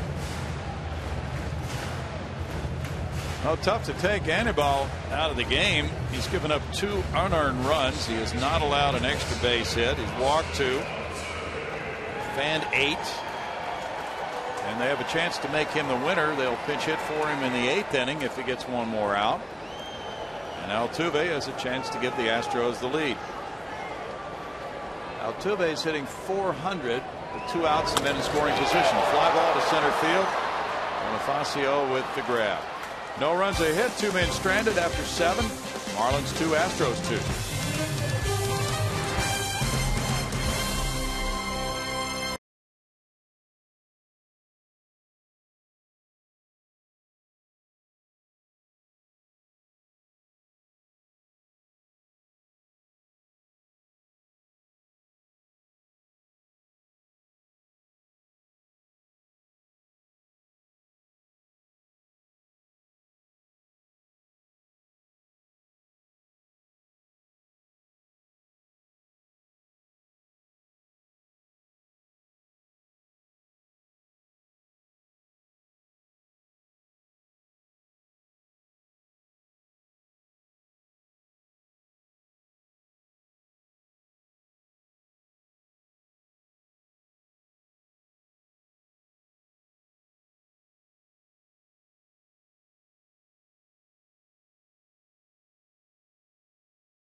Time for a look at our Brown hand center. Great hands of the game. The catcher, John Buck, for the 2nd straight night. Homers in Houston. Product of the Astros farm system. He's come back to haunt. That was number 3 of the season for John Buck. That made it 2-0 Marlins back in the 5th. And now it is John Buck leading off the 8th inning. Wilton Lopez in the game for the Astros. Greg Dobbs on deck to pinch hit for the pitcher Sanchez. Those are the numbers for Wilton. Outstanding start to 2012 for Lopez. 2-0 with a 2.25 ERA. He's yet to walk a man this year in 16 innings of work. You don't walk anybody and you don't give up home runs, you're generally going to be successful. And obviously 2-2 game in the 8th. Can't afford to do either one of those. Upstairs, ball 1. Well, Wilton has really been something again this year. Coming in with this game tied 2-2 in the 8th with a very important assignment. Lowry, Lee, and Buck are due up in the bottom of the 8th for Houston. That one comes in for a 1-1 count.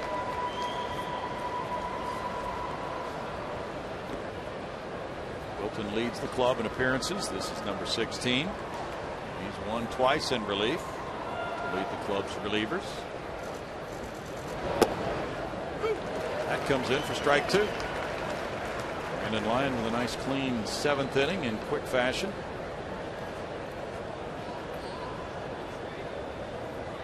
Well pitched game by the Astros core tonight. Chop slowly. Wilton comes over to backhand. Going to lead. Wilton on the mound. Typically you see a lot of ground ball outs. It's final now in Baltimore. Rangers 10, Orioles 3. Josh Hamilton 5 for 5 with 4 home runs, scored 4 runs, drove in 8. One fewer RBI than Albert Pujols has this season. Willie Mays' 4 home run game against the Braves back in '61. He also drove in 8. Greg Dobbs, quite a pinch hitter with 9 career pinch homers. Steps up. Batting for Sanchez. Sanchez in 7 innings allowed the Astros 5 hits, 2 runs, no earned runs, walking 2, fanning 8. Really, Sanchez every bit as good as Zambrano was last night, but his defense let him down. Dobbs is 7 for 19 in his career at Minute Maid Park. 2 doubles, a triple, a homer, and 5 runs batted in. 2 balls, no strikes to Greg Dobbs.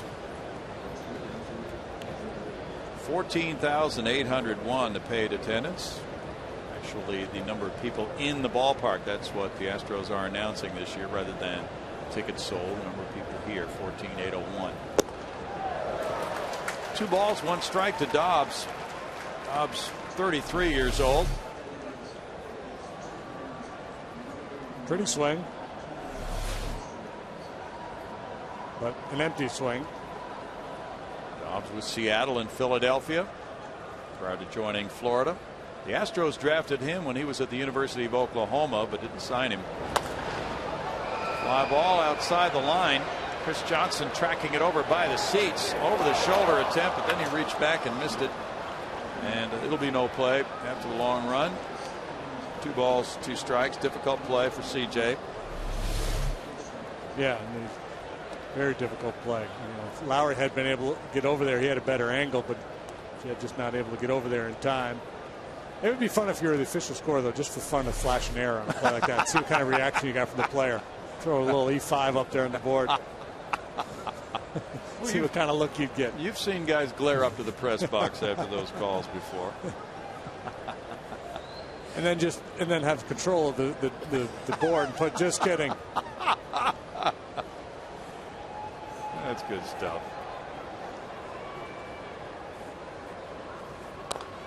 Little roller goes foul. Well, if you're pitching, though, you're hopeful that you don't have to throw another pitch to that hitter once you get a foul pop like that.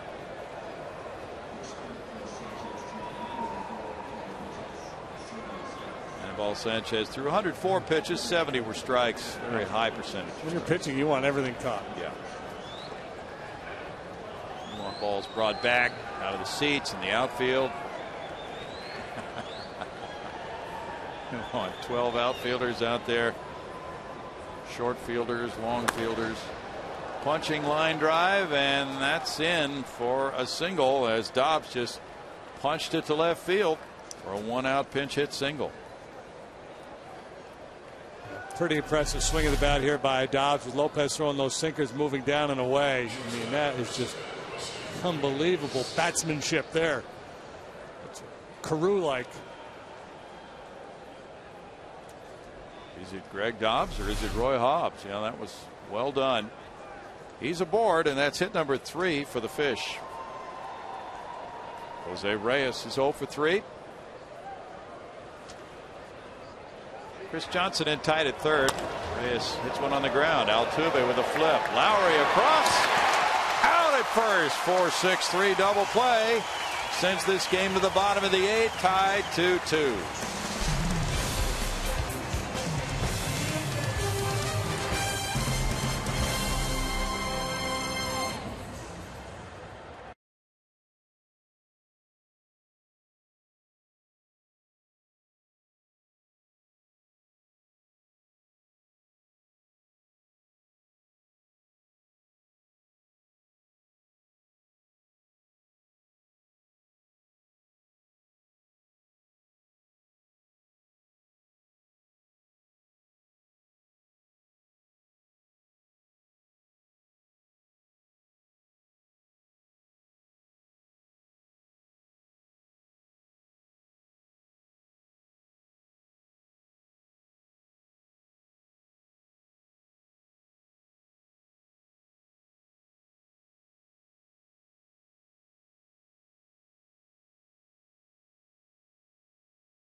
The 8th. Saturday, NASCAR on Fox heads to Darlington and goes under the lights to take on the track too tough to tame as points leader Greg Biffle leads the world's best drivers in a chase for the checkered flag. Fox Sports is proud to bring you exclusive coverage of Sprint Cup Series racing presented by GoDaddy.com live from Darlington Raceway Saturday in prime time, 5:30 p.m. Central. Bill, back over to you. Thank you, Bart. Lefty Randy Choate comes out of the Miami bullpen. That's very interesting with the switch hitter Lowry due up first. He has a low ERA, 1.29. 7 innings. He's allowed just 2 hits. He's walked 5 and fanned 7. He's a loogie. Typically a left-handed, one-out only guy, hence loogie. And the numbers indicate that. He's been in 12 ball games, but he's only worked 7 innings. So a lot of times it's just one left-handed batter, or turn a switch hitter around and then out. We'll see how Ozzie Guillen chooses to play it here. He's got Carlos Lee on deck. Choate is the only left-hander he has in his bullpen, so it made perfect sense to contemplate this last inning when the Astros had a little something going on. But it'd be interesting if he fires this one bullet here in this situation and then doesn't have a lefty available later on. He's never faced Lowry. Lowry 0 for 3 tonight.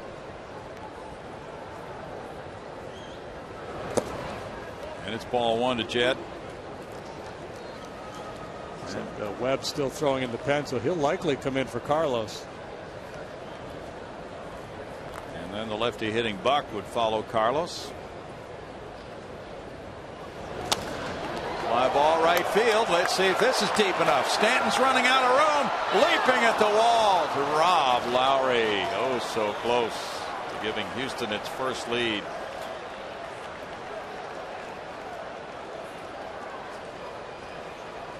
Wow. Wow.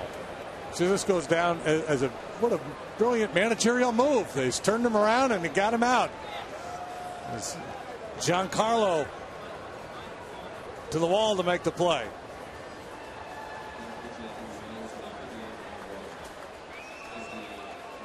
Lowry just about had home run number 5. Choate gets his man. And it's in doubt. And now Guillen makes another change with the score. Miami 2, Houston 2. Back in a moment.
Fly ball from Jed Lowry, caught at the wall by Stanton. Now it's Ryan Webb coming in. He's 1-0 with a 2.57 ERA. Well, he's got glittering numbers too. League hitting just 180 against them. He's allowed 1 home run, struck out 11 while walking 2.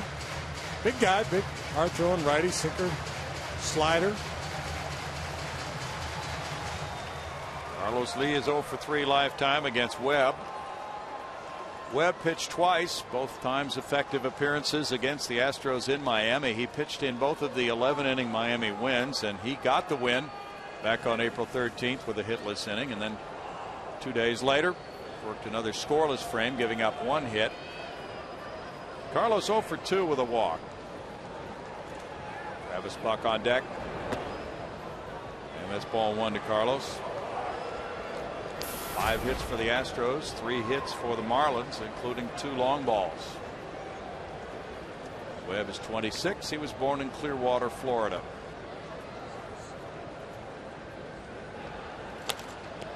Carlos flares one out of play. It's 1-1. So trying to go down and away, and the good movement sometimes is a curse. It's hard to hit your spots when you get that much movement. This Marlin bullpen has 6 wins, 5 losses, an ERA of 3.45. 7 blown saves out of 12 opportunities. That's the power sinker right there, boy. That's a nasty pitch. He can't believe it was called a ball. Had a lot of movement, didn't it? At 95, reminiscent of Chad Qualls back in the day when he was at his best. Just filthy stuff. Well, the difference between 1 and 2 and 2 and 1 can be immense to a hitter.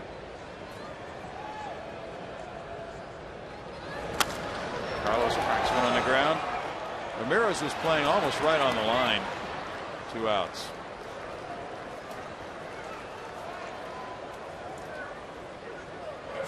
Now Travis Buck 0 for 3. He hit the ground ball. Infante made a double error on it in the 6th inning. It would have been the 3rd out, and the Marlins would have been leading still 2-0 had Infante made the play. Marlins currently carrying 8 relievers. Most clubs have 7. They only have 4 men on their bench. They've used Greg Dobbs, the left-handed hitter, so they have 3 right-handed hitters remaining.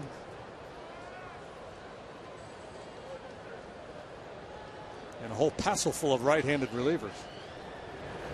They've got some choices. There's a liner to right. Stanton over. It's a hit in front of him. And Travis Buck takes his hitting streak to 4 games. Gives the Astros a base runner with 2 outs here in the 8th. Well, the Marlins playing no doubles here, and it paid off with Ramirez guarding the line. And now was Stanton so deep out there in right field, not able to get to that ball. Would have been a tough play anyway, but at normal depth he might have had a shot at that one. Brian Bogusevic will be the pinch hitter for Wilton Lopez, who in 1 inning allowed 1 hit, no runs, with no walks, no strikeouts.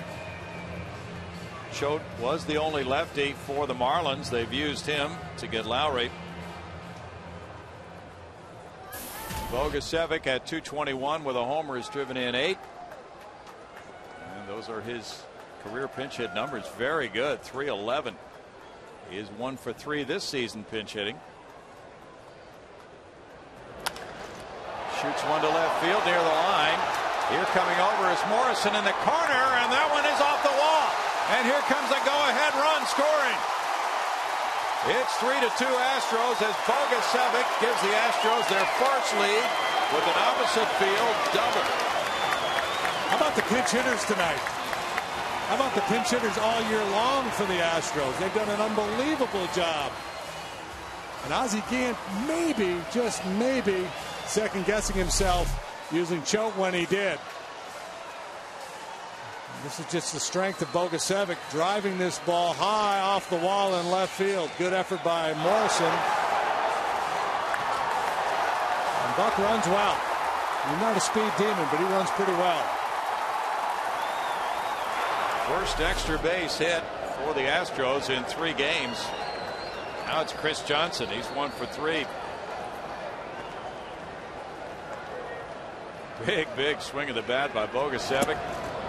There's strike one, who hasn't been in the lineup the last few games, but he comes off the bench and delivers. That's his 4th double. It's the 15th pinch hit now for the Astros this season. 15 for 48. That's a great pinch hit average.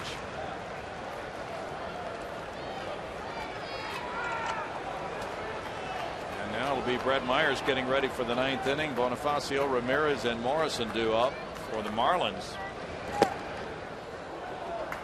Johnson takes strike 2. 0-2 as Myers gets loose. Good ball game. Yeah. Well, all 3 of those games in Miami were terrific, decided by 1 run. 2 of them went 11 innings. Here again, very interesting, intriguing game tonight.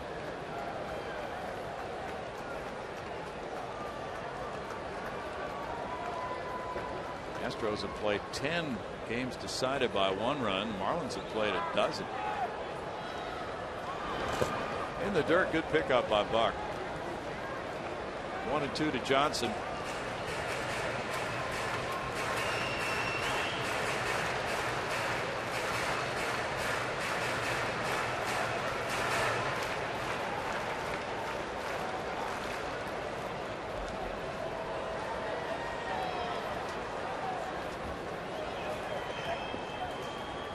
Jason Castro's on deck. It's out to second base. Infante hits it on to Sanchez, and it's 1 run, 2 hits. Bogasevic off the bench, opposite field pinch RBI double, lifts Houston on top, 3-2 after 8.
Insurance Group. Call 1-800-PROGRESSIVE today.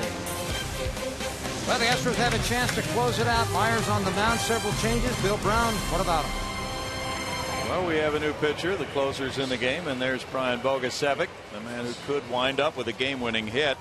A pinch hit RBI double. He stays in to play right field, replacing Travis Buck there, who scored the go-ahead run. And it's Brett Myers, who's 7 for 7 in saves.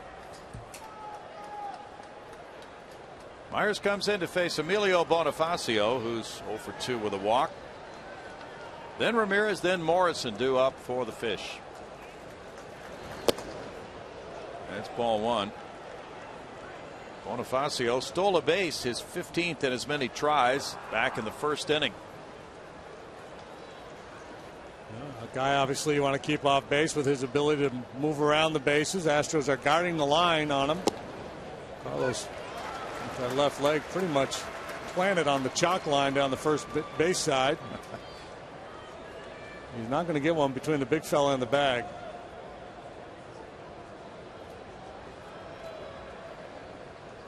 He could hit it to his right and end up with a double that way. He could.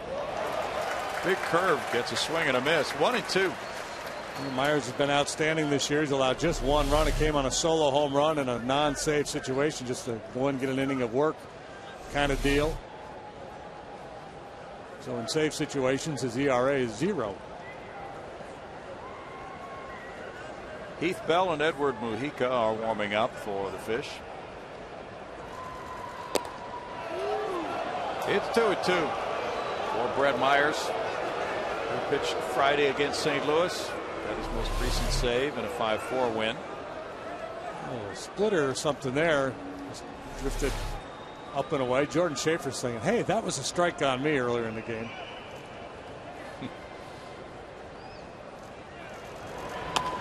Curveball top to second. Altuve over to lead. 1 out.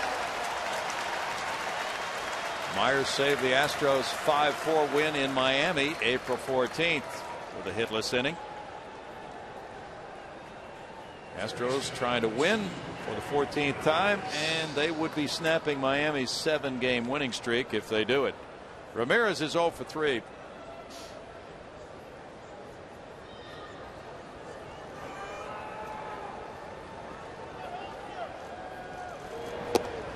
Outfielders all very deep. There's strike one. Well, Hanley's had great success against the Astros in his career. Against Myers, pretty darn good too. He looks at a hook. It's 0-2. Myers, unlike a lot of closers, uses all of his pitches. Fastball, curve, slider, change.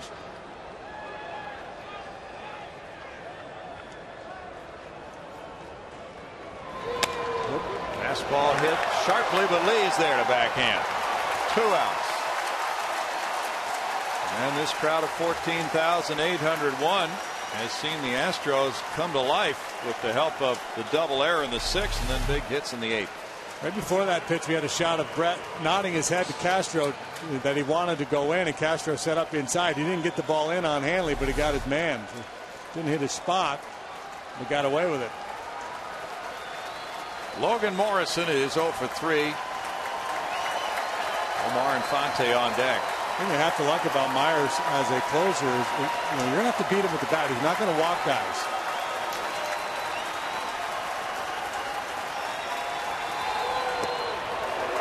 Strike on the curve.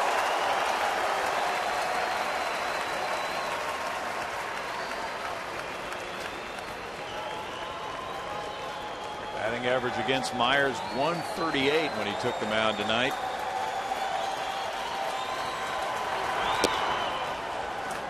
One and one. If the Astros win, their record would be 6-2 on this 9-game homestand.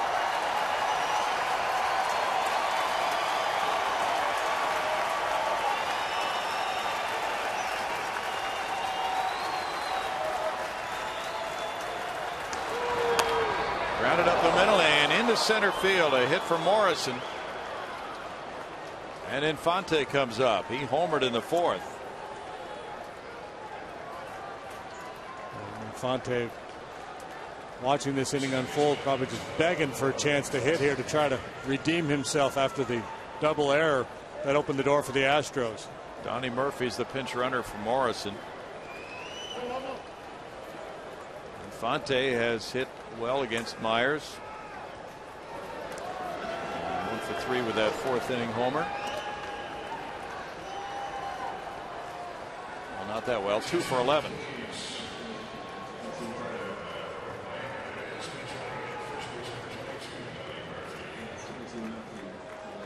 .312 for the season for Infante. His homer back in the 4th inning was number 6.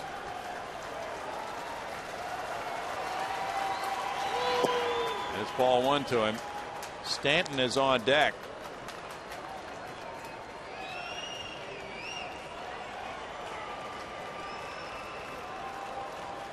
So Myers has handled Infante very well.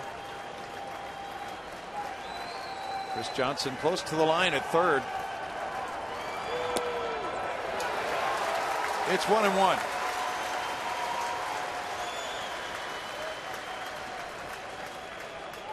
Brad Mills' club really making impressions. And certainly the Marlins have seen the Astros play well against them. Now the Astros finish this with a win. They would be 2-3 against Miami this year.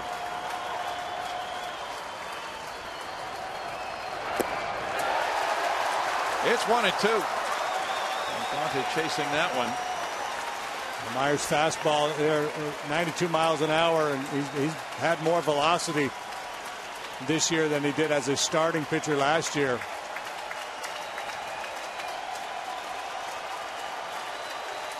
Fans are up at Minute Maid Park. They've had a good time tonight.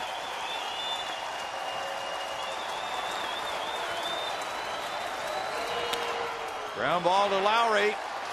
Tossing to Altuve, and the Astros get a come from behind win. They get 2 unearned runs in the 6th inning, and then a 2-out rally in the 8th. Buck with a single. Bogusevic off the bench with the game winner, a pinch RBI double. The bullpen nails it down with 3 scoreless innings, and Myers gets his 8th save. Final score, Astros 3, Marlins 2.